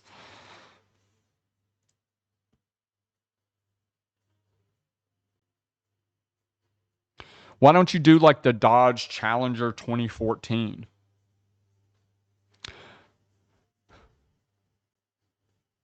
Nah, I'm not gonna do the Ricer mod and lift the back of the hood. No, I'm not doing like I'm not an EG hatchback, bro. Why don't you do like Dodge Challenger 2014? What does that look like? 2014 Dodge Challenger.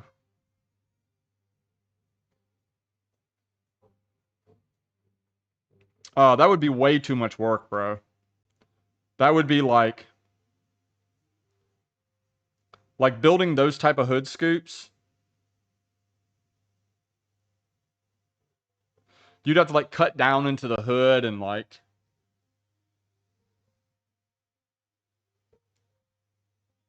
Yeah, I don't know. That would be really, really difficult to do those. Pontiac Trans Am nostrils. Like a WS6. Put a WS6 hood on it. Nah. Yeah, Matt is correct. Matt is correct. I'm gonna go back to the small hood. When it's like when it's not raining, when you know, from like November to probably like April, May, I'm gonna run the little small hood that I have. I like that the best. But for this type of year, for this, for June, July, August, September, I need a full hood. I would just put my stock hood back on if I could, and if it wouldn't screw up my intake plenum. It messes up my intake plenum.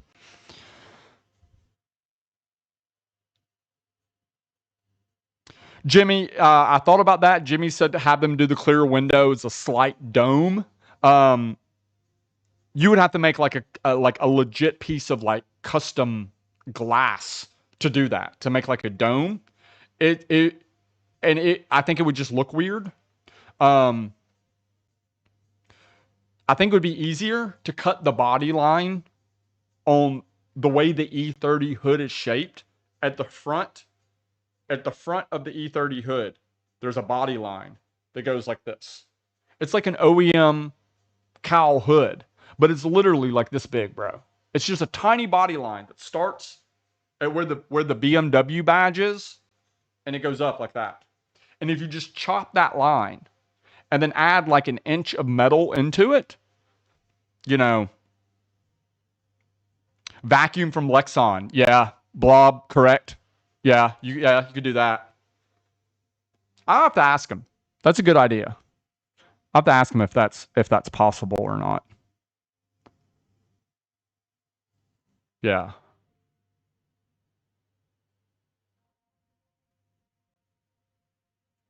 Yeah, I'll have to ask if that's possible or not.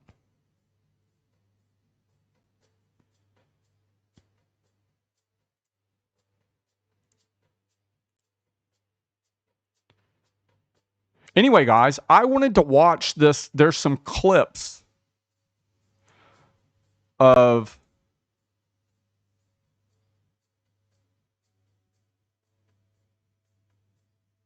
so this is the Flagrant podcast with Andrew Schultz. And a very popular comedian. Well, semi-popular comedian. He's like within the Rogan sphere of comedians. His name's Ari. He recently, well, not recently, this was like a year ago, but I've never watched it. And it's a 7-minute video. And it says, Ari Shaffir exposes what he did in Thailand. And from what I know of this guy, from what I know of Ari Shaffir, he's definitely an interesting character, to say the least. He's definitely the type of guy that would end up in Thailand and end up on like yaba, like Thai meth, and like banging a lady boy in like some random hotel. He is a wild boy, from what I've heard, from what little that I do know about him. So this is something that I personally wanted to check out. And yeah, we're gonna watch it together.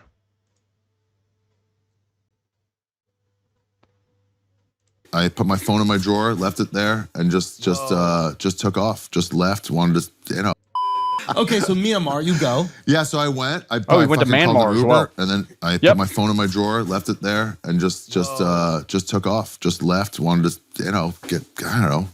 Just wander. Yeah, some I would say. got a hotel the first night. Then I started getting hostels. Yeah. Stayed in Myanmar for like almost 4 weeks. How much money? He was in Myanmar and he was staying in hostels in Myanmar. Could you imagine being in a hostel in Myanmar and you look over and you're like, I've seen you on the Joe Rogan podcast. What the hell are you doing here? What do you have in the bank at that point?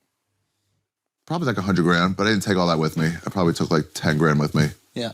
And then like Myanmar to Thailand for a little bit, Cambodia. Yeah, Scott, Vietnam. he dosed Brett with Molly. Yes.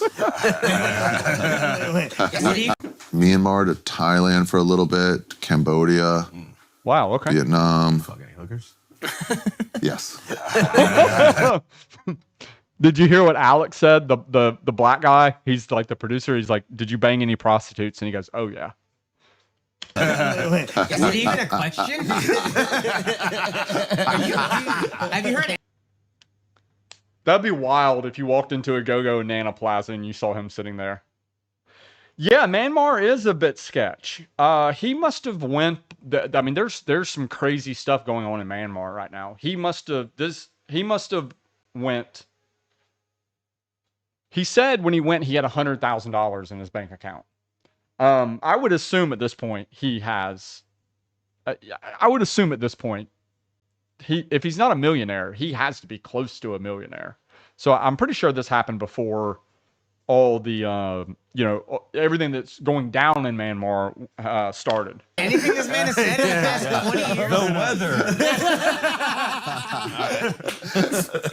Yeah. Wait a minute. Did you Thailand, dude. It's hard. talk to me about the Thai hookers? Okay. The only question is the one big question. You don't ask it, and then you don't ask, don't tell. Just if you go anal either way, then nothing matters. Yeah, what's the diff? Yeah, why are you paying for box, dude? You box where you're from. Yeah. Dude, it's so weird seeing the shriveled up little bonies Wait, what? during the Ladyboy shows. Oh. And they'll reveal like it's like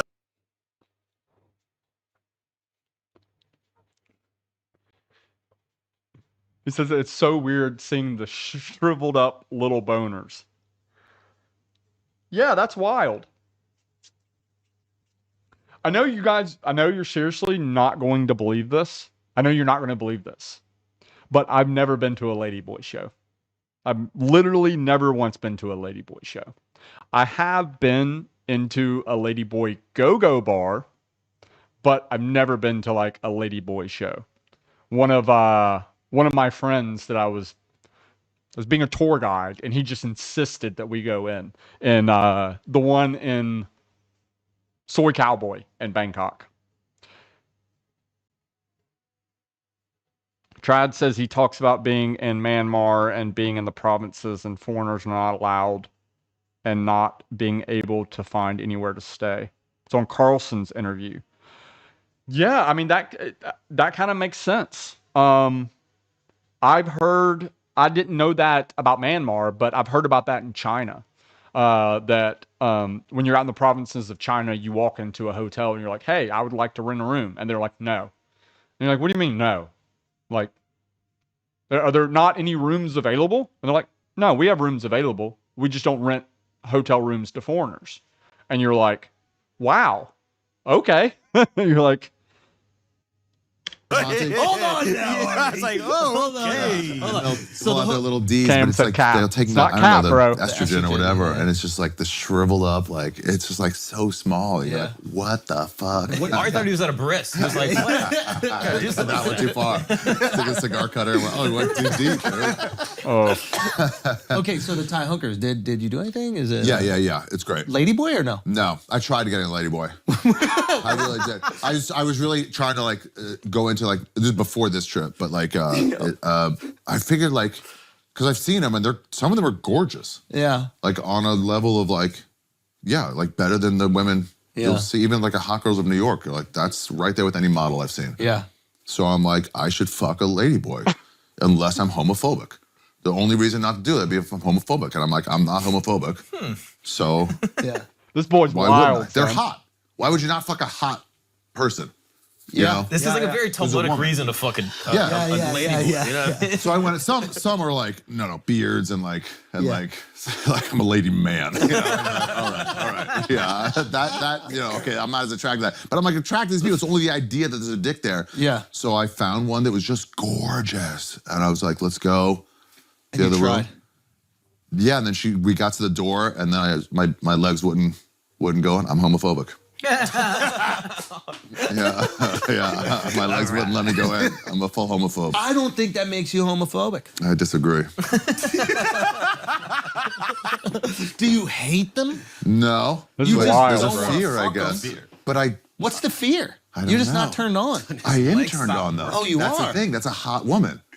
So why would you not fuck a hot woman who wants to fuck for I don't know? Oh, actually, I get your breakdown now. $17? You're Yeah. attracted to them, Yeah. but you're not acting on the attraction because you must hate the act. Ooh. Yeah, something like that.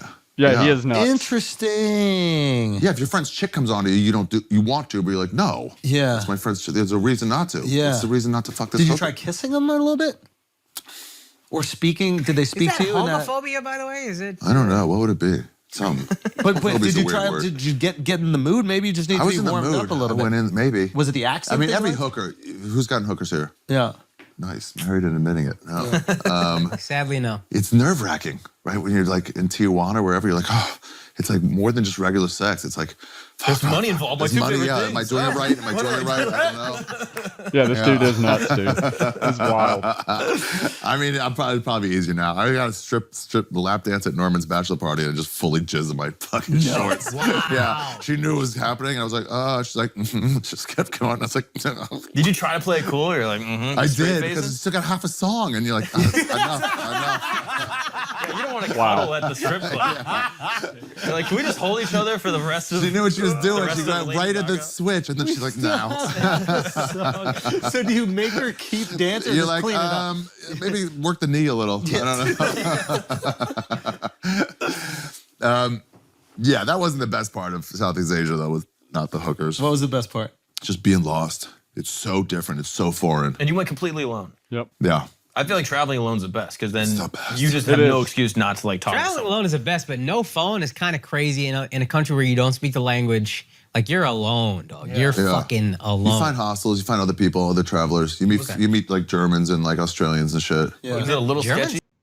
He's 100% correct. Like, if the vast majority of traveling I've done, I've traveled alone. And like when I travel with other people, like I've actually been traveling with other people more often the past couple years than I have in the past.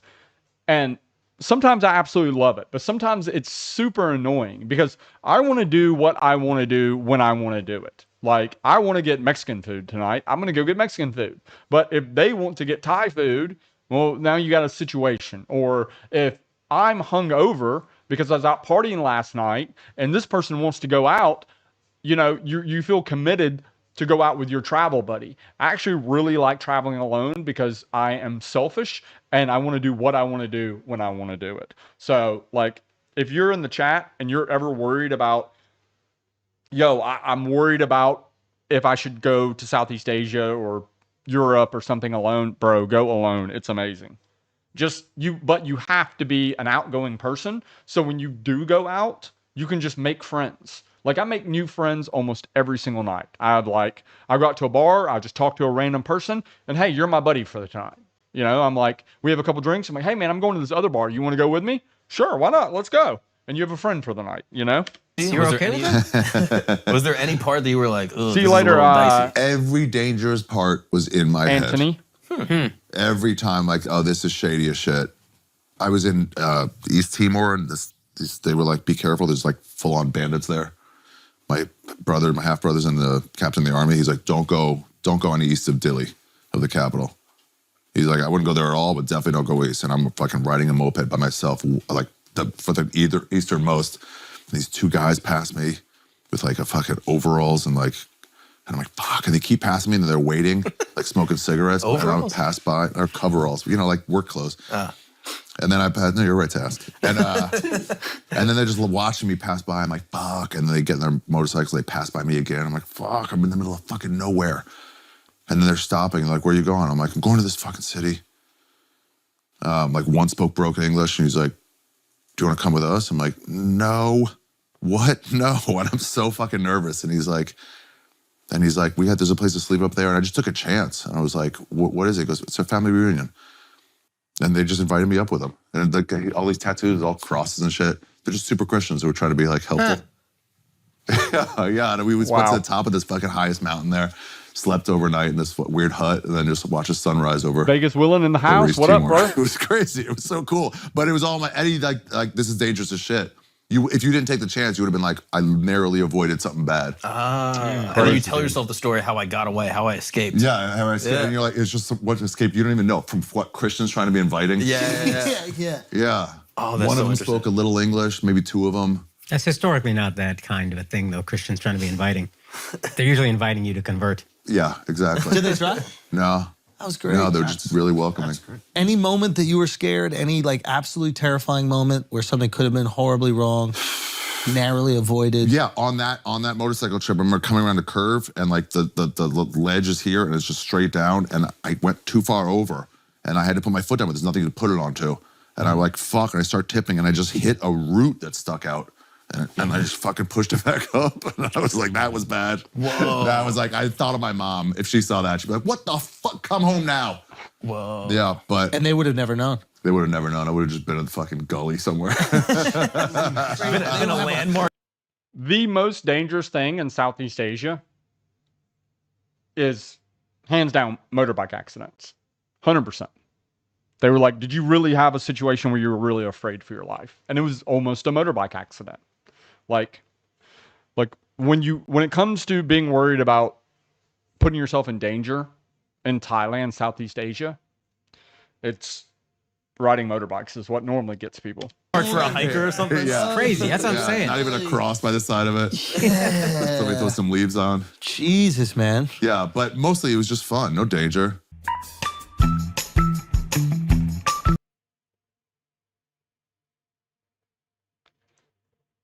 There's another podcast that he did where it's like an hour and a half long podcast where it's all about his time in Thailand.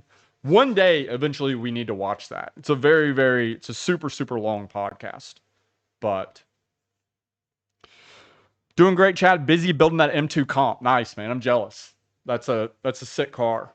I mean, as far as like I told you on Patreon, as far as the modern BMWs go, M2 comp, bro. Yeah, that's the best thing that you could buy. Those things are so badass. I actually have a buddy of mine, a foreigner, who lives in Phuket, that he has a Laguna Seca Blue M2 competition in Phuket. He paid an absurd amount of money for it in Thailand. I think in Thailand, a used one still goes for like 130,000 US, 130 to 140,000 US for a used M2 competition. Actually, I think it's more than that. I think they probably go for like 150-ish. Out of curiosity, I'm going to check. They're ridiculously expensive. But like I said, as far as the modern BMWs go, the new M2 competition, BMW M2.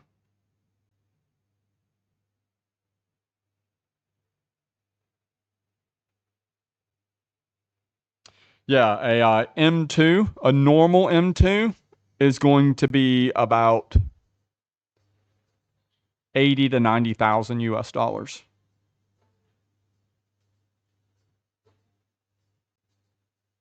So 2.8, 2.9 for a normal M2. BMW M2 competition.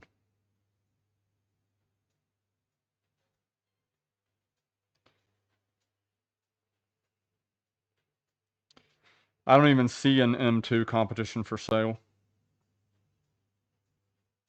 Dang, look at that thing. Look at that. That is sick. That is 3.3 million baht for that M2. 3.3 million. So that's like, I don't know, 130,000? Yeah. Yeah, so a normal M2 is about 90,000. An M2 competition is going to be, 130, 140. It's crazy. Dyno coming soon, hopefully close to 600 wheel horsepower. Got to get one in Thailand next. Oh man, dude, it's a lot of money for that car in Thailand. But yeah, those things are amazing. You saw the guys from one of the guys from Throttle House is selling his. But you know, just the fact that one of the guys from Throttle House bought one is that speaks volumes to that car because of the cars that they drive. Man.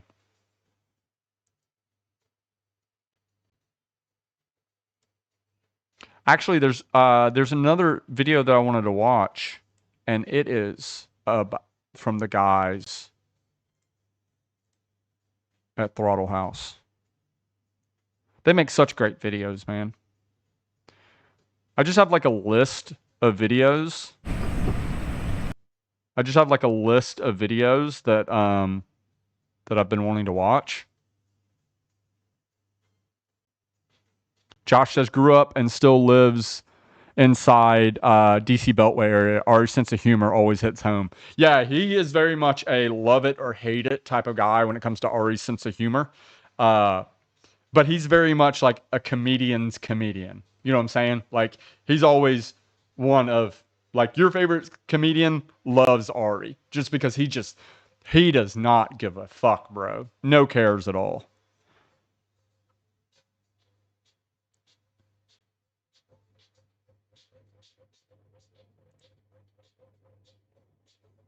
So this is a video that I was wanting to watch. It is two of my personal favorite modern cars. So the new C8 Corvette Z06 with the flat plane crank and the new Lotus Emira that has the supercharged V6 6-speed manual. I really like these Lotuses a lot. What you get for the money you spend, it's such a beautiful car. True, real driver's car. Super reliable because it has a Toyota engine. And I don't know, man. I think it's a great car for the money. But I think that Lotus, man, it might be biting off more than it can chew going up against a C8 Z06. I mean, it's both mid-engine, but the Corvette is, man, it probably makes almost double the horsepower. The Lotus is significantly lighter. The new C8s are really heavy, but yeah, I mean, these guys always make fantastic videos. Car Throttle is the amount of time and effort they put into their content creation is unbelievable. I mean, it's better than what Top Gear BBC makes. I mean, they have dedicated sound guys, the editing, the camera work, everything that they do is just so incredibly good.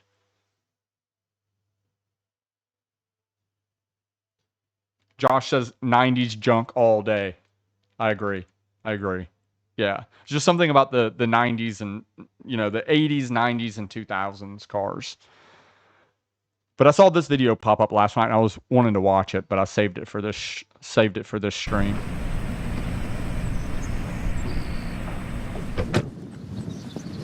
You're watching Throttle House. I'm Thomas. And I'm James. And in the fall of 1877, we ordered a Lotus Emira that was spec'd not unlike this one. Yes. And had we gone through with that order, he ordered one. It would be arriving about now. But upsettingly, we cancelled our Emira order. It's a sad day. It's a sad day. And there are lots of little reasons that we're going to go over in a bit, but there are some main reasons. One of them is the monumental delay it took to get here. This much. Yeah, we ordered it over 2.5 years ago, and we were told it would be here well over a year ago, and we had content we wanted to make with it. There was a certain time frame we had to do it in. Yep. And it just didn't happen. It just didn't happen. And in that time, I've procreated. I have a baby now that's almost one already. Yeah.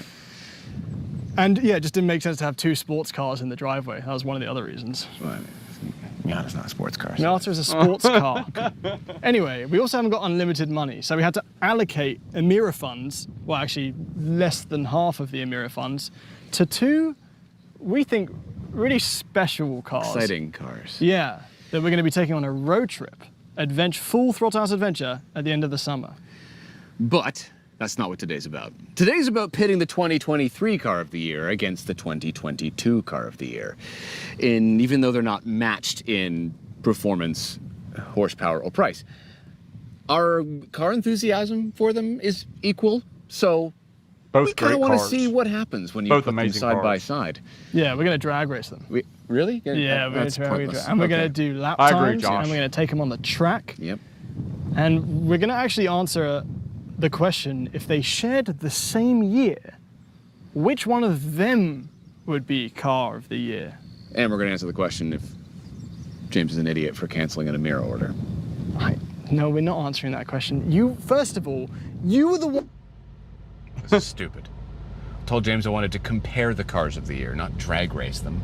Yeah, the drag race is totally unfair. The Corvette's going to destroy the Lotus in the drag race, 100%. See, James said that thing is gorgeous. Yeah, it is. Let me know what you think. Do you think the Z06, the C8 Z06, or the Lotus looks better? That's a tough question. I think the Lotus looks better, personally. I think the Lotus looks better, personally. The Lotus is also going to get absolutely destroyed in the drag race. And probably destroyed in the track test as well. But because the Lotus is a manual transmission, the Lotus might win when it comes to driver experience. It might be a better driver's car than the Z06.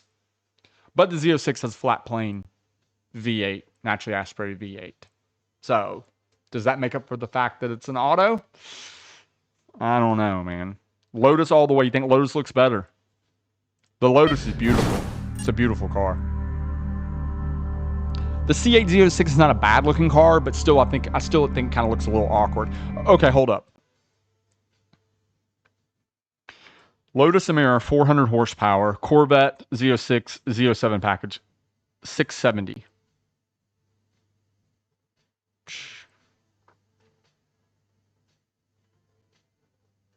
270 horsepower difference. 310 foot-pounds of torque to 460 foot-pounds of torque. 105,000 US dollars to 140,000 US dollars. Obviously, the Lotus is way lighter. 3.5 supercharged V6, Toyota V6. It's basically like a Camry engine versus 5.5 naturally aspirated flat plane crank V8. Rear-wheel drive. 8-speed dual clutch, 6-speed manual. Man.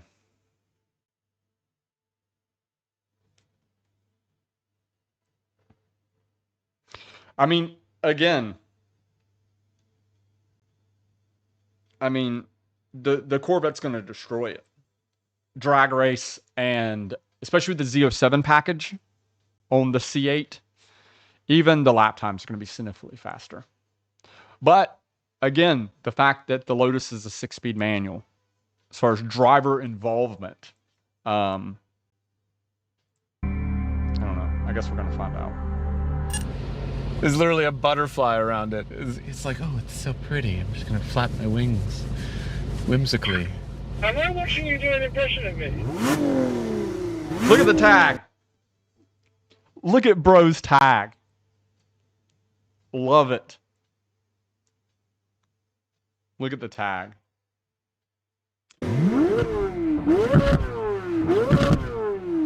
Five, 4, 3, 2, 1. Traction, and we're off! I'm losing. He bogged the launch on the Lotus. Really, really, really badly losing. He really screwed up that launch on the Lotus.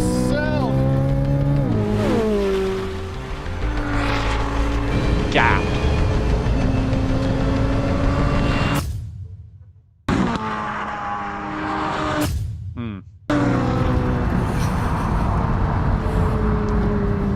That is an experience that everyone should have in their lifetime.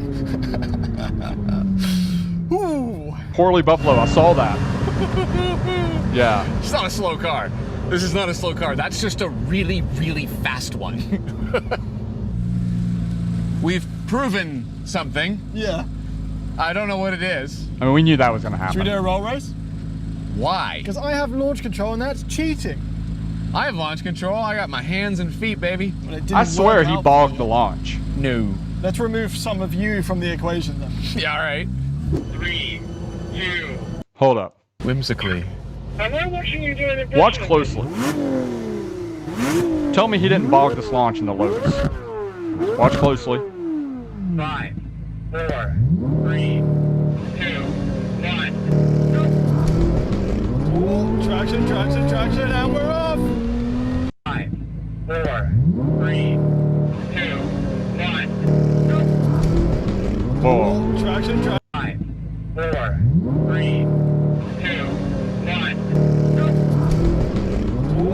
traction, traction, traction, and we're off. I'm losing.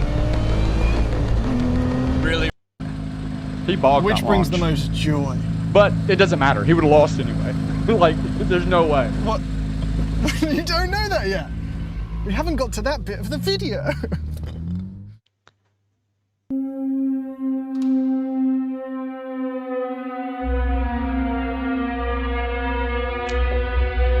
Yeah, Josh, I don't know if do they make like pulley upgrades and stuff for this Lotus? I mean, I'm sure they do. I haven't really seen any that are like modified. I haven't seen any of these Lotus, these new Emiras that are modified. But if you did like a pulley and headers and exhaust and a tune, and you added like, you know, a few more pounds of boost and another, you know, 75 horsepower. But I mean, somebody's got to make upgrades for it, right?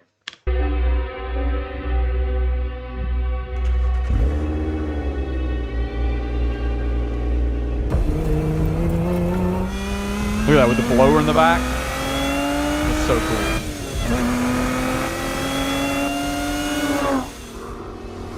Ladies and gentlemen, the Lotus Emira. You can row gears, baby. You can row gears. You've probably heard that these days, Lotus, the company famous for simplifying and adding lightness, has been very busy doing just the opposite. Thankfully, there's still a few chaps with some sense over there, and we're all blessed with this Such car. a beautiful car. Light, mid-engined, analog. It has all the buzzwords that make us car folk feel a little funny in our downstairs. And this Emira, with its sport package suspension and on some fresh Cup 2 tires thanks to Michelin Canada, is as ready for the track today as it'll ever be. Nice. Now, I've never driven this on a racetrack before, only on a canyon road where it was brilliant.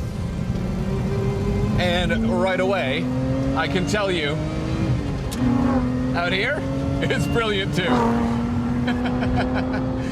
There's just so much communication, world-class levels of communication. It's a benchmark. These cars, Lotuses, are a benchmark for what it means to tell a driver what a car is doing. Oh, the brakes are excellent. Every little nuance of the tires locking up. It is. It's a Toyota V6. Is communicated. It's essentially a through my Camry foot. engine. It's a Toyota V6 with a supercharger added to it. I do wish it had more revs. I do wish the car had a few more revs. I feel like it's just getting going. Just getting going when I have to shift. But the power band is nice, and I really enjoy the noise. Oh, the damping is excellent. This is the sport suspension, so that means the spring rates in the dampers are stiffer to go along with these extra sticky tires. They're Cup 2s. And there is a lot of grip. Oh. There's no way it's going to beat the Z06. That's fun. There's no way. It's really fun. But it's probably going to be the more But you know enjoyable what? We're not car on a to canyon drive. road anymore, are we? Possibly. So, I don't know. let's make sure everything's turned off. Try and have a little bit of fun.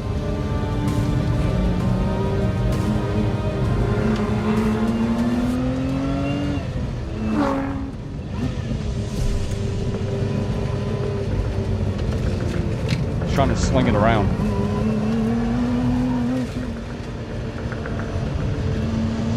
Right away, I encountered a problem. Since this Emira is on the extra sticky Cup 2 option, it was way too difficult to unstick the rear. For the most part, it would just understeer boringly in the corner, and maybe if you're lucky, you get a little touch of rear end silliness. I was left wanting more, so I decided I needed to give it a little extra. Oh, noes. All right, I figured out how to slide it. You have to go into the corner way too fast, begin to have an accident, and then drift on the way out.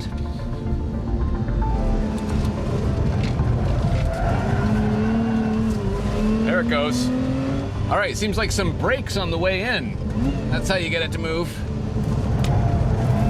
Oh, nice. So you can get a pulley. smaller pulley, you can get over 500 horsepower. So while I was struggling but managing to misbehave in the Lotus, So here's the thing. He's trying to drift the Lotus. A Lotus is not...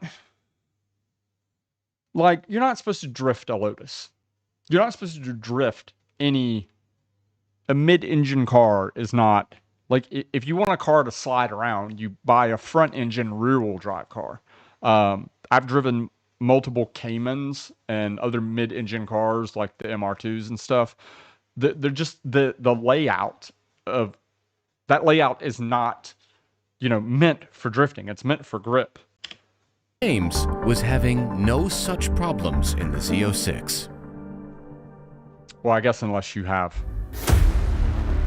that.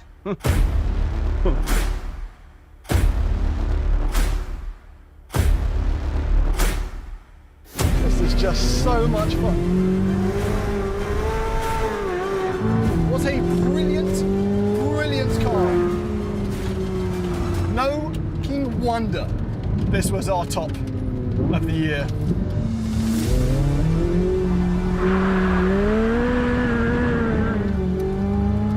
I haven't tracked this car yet. The last time we had it on the track, I was in a Ford GT, and I'm not complaining because that car was sensational in every single way. And we criticized I've not driven one of those. the Z06 for having less than perfect steering feel. And I know I've the driven chassis is multiple older so Ford good GTs, like that the it makes up supercharged for it, V8 ones, but I've not driven one of the new It's sort of GTs. like learning that your girlfriend's only erogenous zone Yeah, the flat plane is her crank V8 nostrils. sounds For sick. me, it just doesn't cut the mustard. But these ridiculous Cup 2R tyres, just like we experienced in the Dark Horse, there's so much surface area to them that it's actually forcing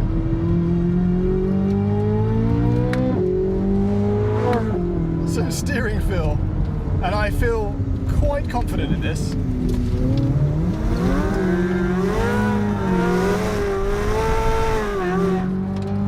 That thing is so sick.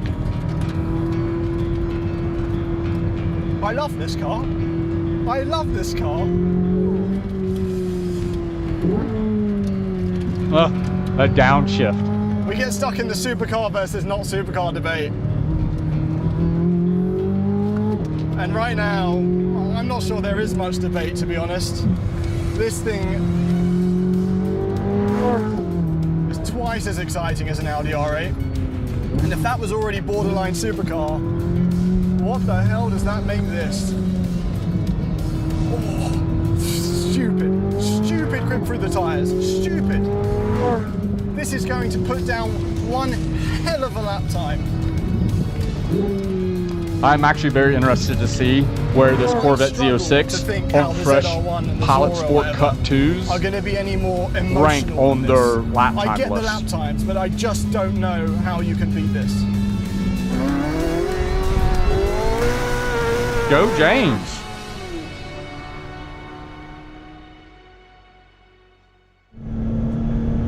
All right, let's take Lap a times. look at the fastest lap of the three in the Lotus first. As I mentioned, this is an incredibly communicative car to drive, and with those Cup 2 tires, the traction from the rear is huge. So much so that I pretty much never had an issue with any rear end slip on the way out of the corners. I would personally prefer a slightly more aggressive alignment though. It does rotate a little if you trail the brakes in perfectly, but most of the time I was just fighting understeer. But even so, it's still extremely fun to drive just because of how connected you feel to it. Let's watch the rest of the lap.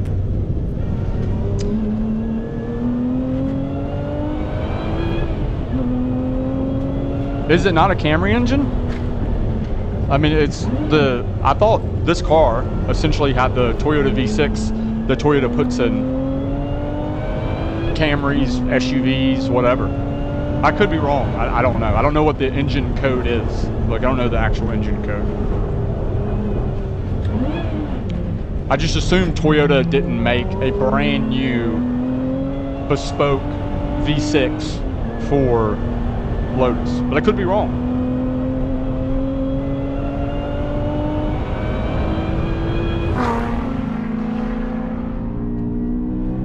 Okay, time for the Z06. This Z06 is Obviously, gonna this crush, is a bro. totally different beast. The Z07 levels of grip package. in both the high speed and low speed corners, thanks to Aero and the Cup 2Rs, was Cup 2Rs. mind-boggling. And I really loved the handling balance. It was so easy to adjust the attitude. They in a use big them in a corner, Camry. and Okay, you yeah, I never thought have so. to struggle to get to an apex. It's also extremely fun to drive. It requires you to just give these little dabs of opposite lock to keep the rear where you want it. And with all the systems turned off, it's one of the best and most rewarding cars I have ever driven. Wow. And of course, that engine is absolutely perfect, as is the transmission. That says a Honestly, lot. I don't think I can find any fault in the way this car drives. Let's watch the rest of the lap.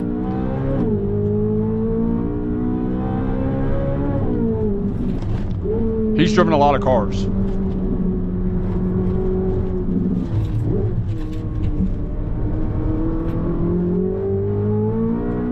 I mean, I know these things are expensive. You know, the C8 Z06 with the Z07 package is like 130,000 US dollars. But the performance and the driving experience that you get out of that car for the money you spend is unbelievable. That was really sweaty. No air Okay. conditioning on it. Lap It's really times. hot today. Lap times. I actually, my feet are starting to hurt through like the tarmac because it's so hot. Now that does mean though that the tires are really grippy. I felt that. So that does mean that the times are. You're not ready for this. I think I'm ready. You're not ready. Let's do the Amira first. Let's do the Amira first. Okay, I'm actually not ready for that. I think the Amira on Cup 2s, yes, with the horsepower it's got, yep, it's a G.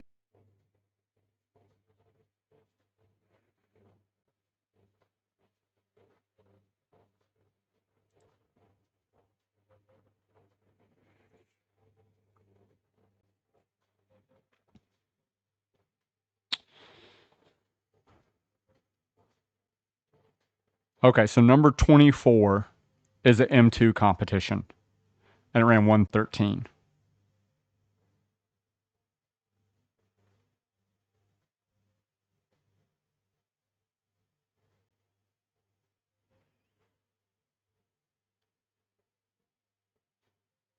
The new Supra ran a 112.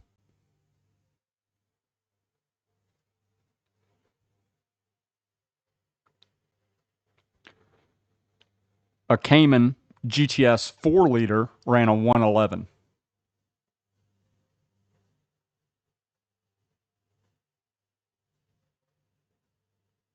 The new Mustang Dark Horse ran a 110.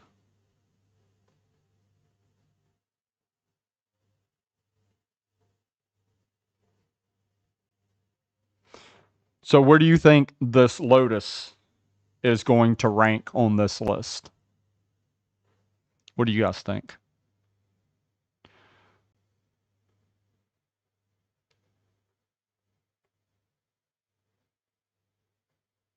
I'm going to go with 110.30.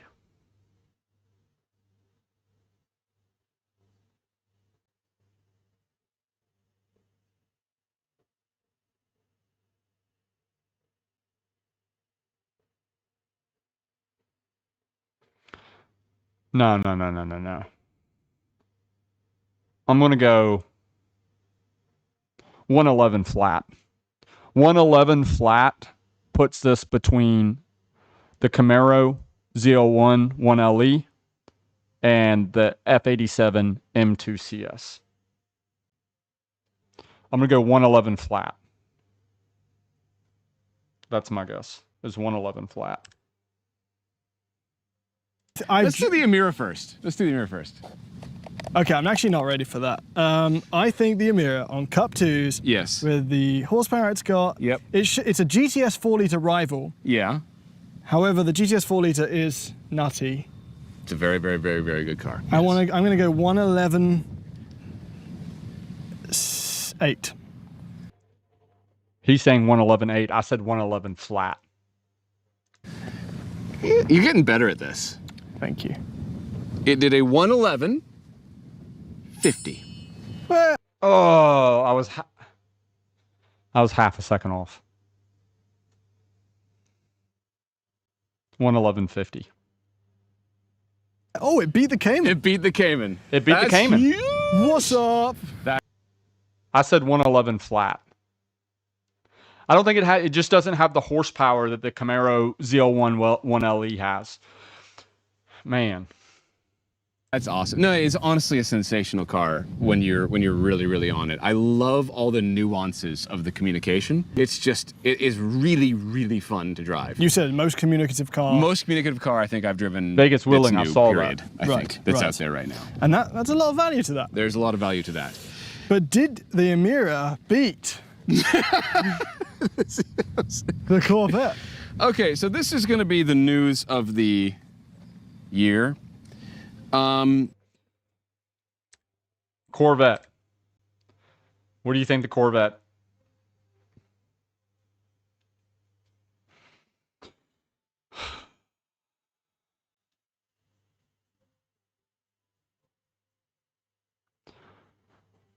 So the C7ZR1 did 108. The 992 GT3 did 1077. Viper ACR did 107.55. And the Bach Mono on slicks did 107.52.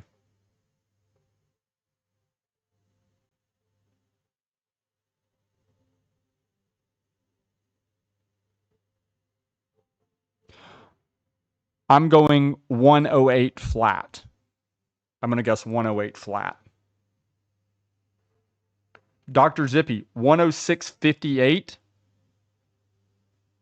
You think it's first place? You think it beat the GT3 RS? Trad, 107.10. You think it beat the Bach Mono? Think it beat a Bach Mono on slicks? Bro, if that thing beat a Bach Mono on slicks, I'm going to be very impressed. Vegas Wheeling 108.50 for the Z06. We got a 109. I'm calling 108 flat. Awesome. No, it's honestly a sensational car when you're really, really on it. I love all the nuances of the communication. It is really, really fun to drive. You said most Dr. communicative Zippy's car. very Most communicative confident car I with think the I've Z06. driven. Yeah, horsepower. That's new, It period. does have a lot of Right. horsepower. That's out there right now. And that's a lot Great of value chassis, to that. too. There's a lot of value to that. But did the Emira beat the Corvette? Okay, so this is going to be the news of the year. Me either, Trad. Cast your eyes to the leaderboard, everybody. I thought you were going to say castrate. I don't know why. Castrate yourself. I like to prostrate myself before this because it did. Okay, so same tires as the GT3 RS. Same tires as the GT3 RS. Technically a GT3 RS fighter, right? Yes. Aeroed, naturally aspirated. What did the GT3 RS do? 106.67. 106.67. But it has more power. And I felt this thing, and I have a feeling that this is going to be the new number one. Really? 107.37 was the second fastest lap. Oh. Actually, it was the third fastest lap. Doing this like that. Actually, it was the third fastest lap. What is the first fastest? The only one that matters. Wow. 106.56. No way! Number one on the leaderboard. Numero uno. Everybody, Dr. the Zippy Corvette Z06. was Top of the 2 leaderboard. Yeah, tenths gave you off. the American Z on that. I did Not it the for you. Canadian Z. Did it for you. God bless Dr. America. Zippy. Here I doubted you, bro. Mind-boggling speed, seriously. Dr. And it Zippy. really feels unbelievably good. Yeah, it does the same thing that the Holy GT3 RS did in the shit. corner. That is hurt. Yes. It hurts. It's just G-forces. It's just...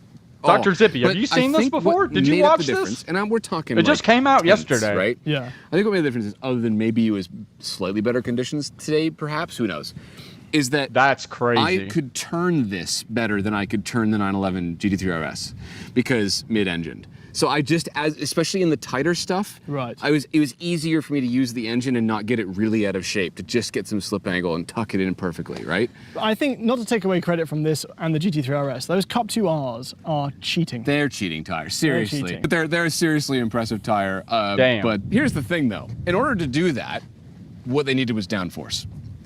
And as a result of that, this is just filled with stuff. Look at this, there's these, there's that, there's this, there's these, there's that, there's this thing and that there, and this thing and that intake and this wing and that. It's just completely absurd looking. I think I agree. Compared to our other car of the year, which is just so beautiful. Perfectly simple. This isn't the track version though. This isn't the Z06 of the Emira. No. That will probably come eventually, right? Hopefully, unless they do all Dr. EVs Zippy. from now. Dr. Zippy said he watched it before, and he still got it wrong. Yeah. It was not, one thing we didn't say, it wasn't easy. Like I That's really hilarious. struggled. Thomas thought I had cancelled the order 6 months before I had. I just kept. He lied.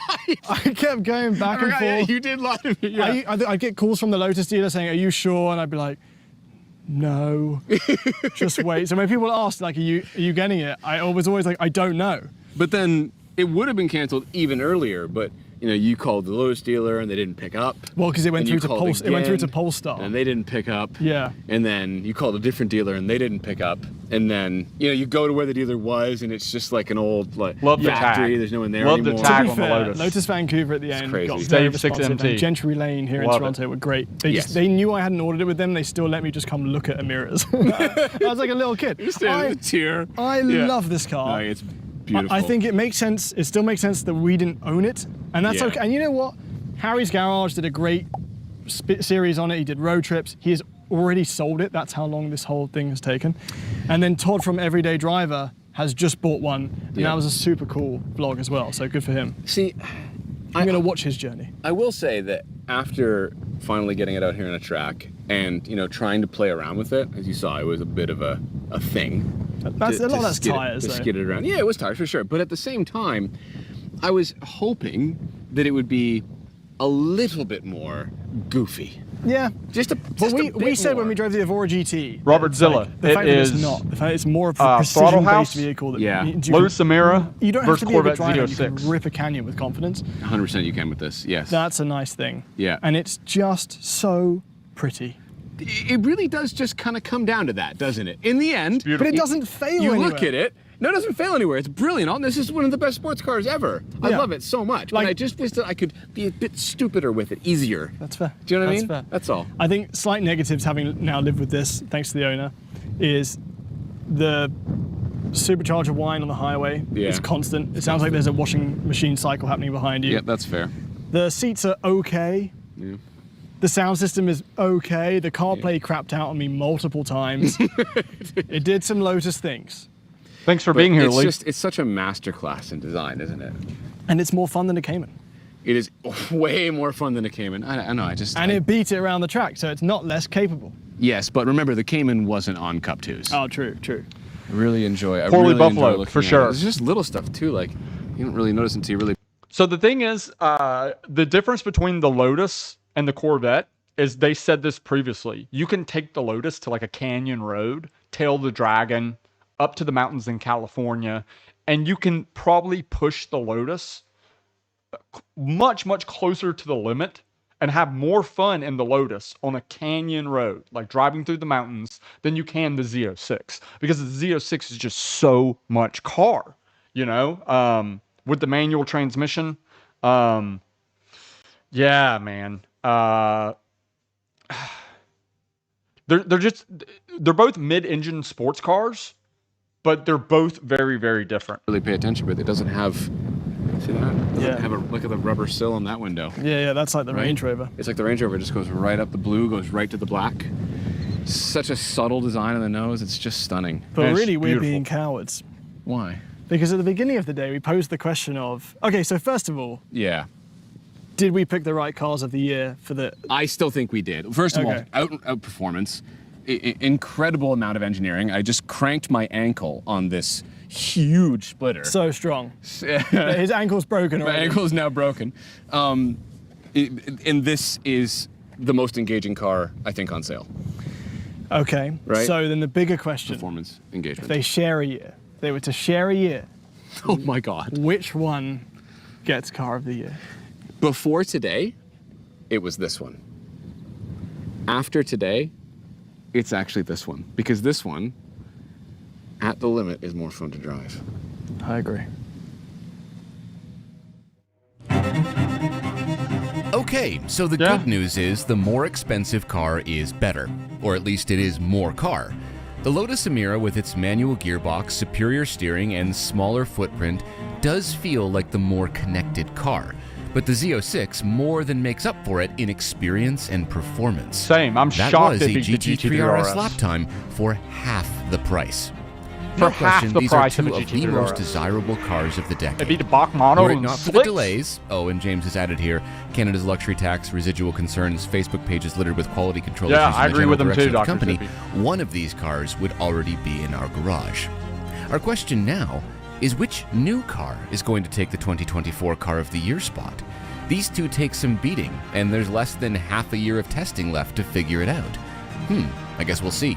What we do know is that we are incredibly grateful for the time we had to spend with both of these cars. So a huge thank you to the owner of the Emira, you're a legend, and of course to Leggett Auto Group, the same lovely team that entrusted us with their 918 I can't believe Spider that the car's for that letting us fast. feature their Corvette Z06. Beat a Bach And also Mono to and Michelin slicks. for Beat replenishing the GT3 tires RS. used to make this day all the Crazy, grippier. dude. Thanks for watching. That's crazy, bro.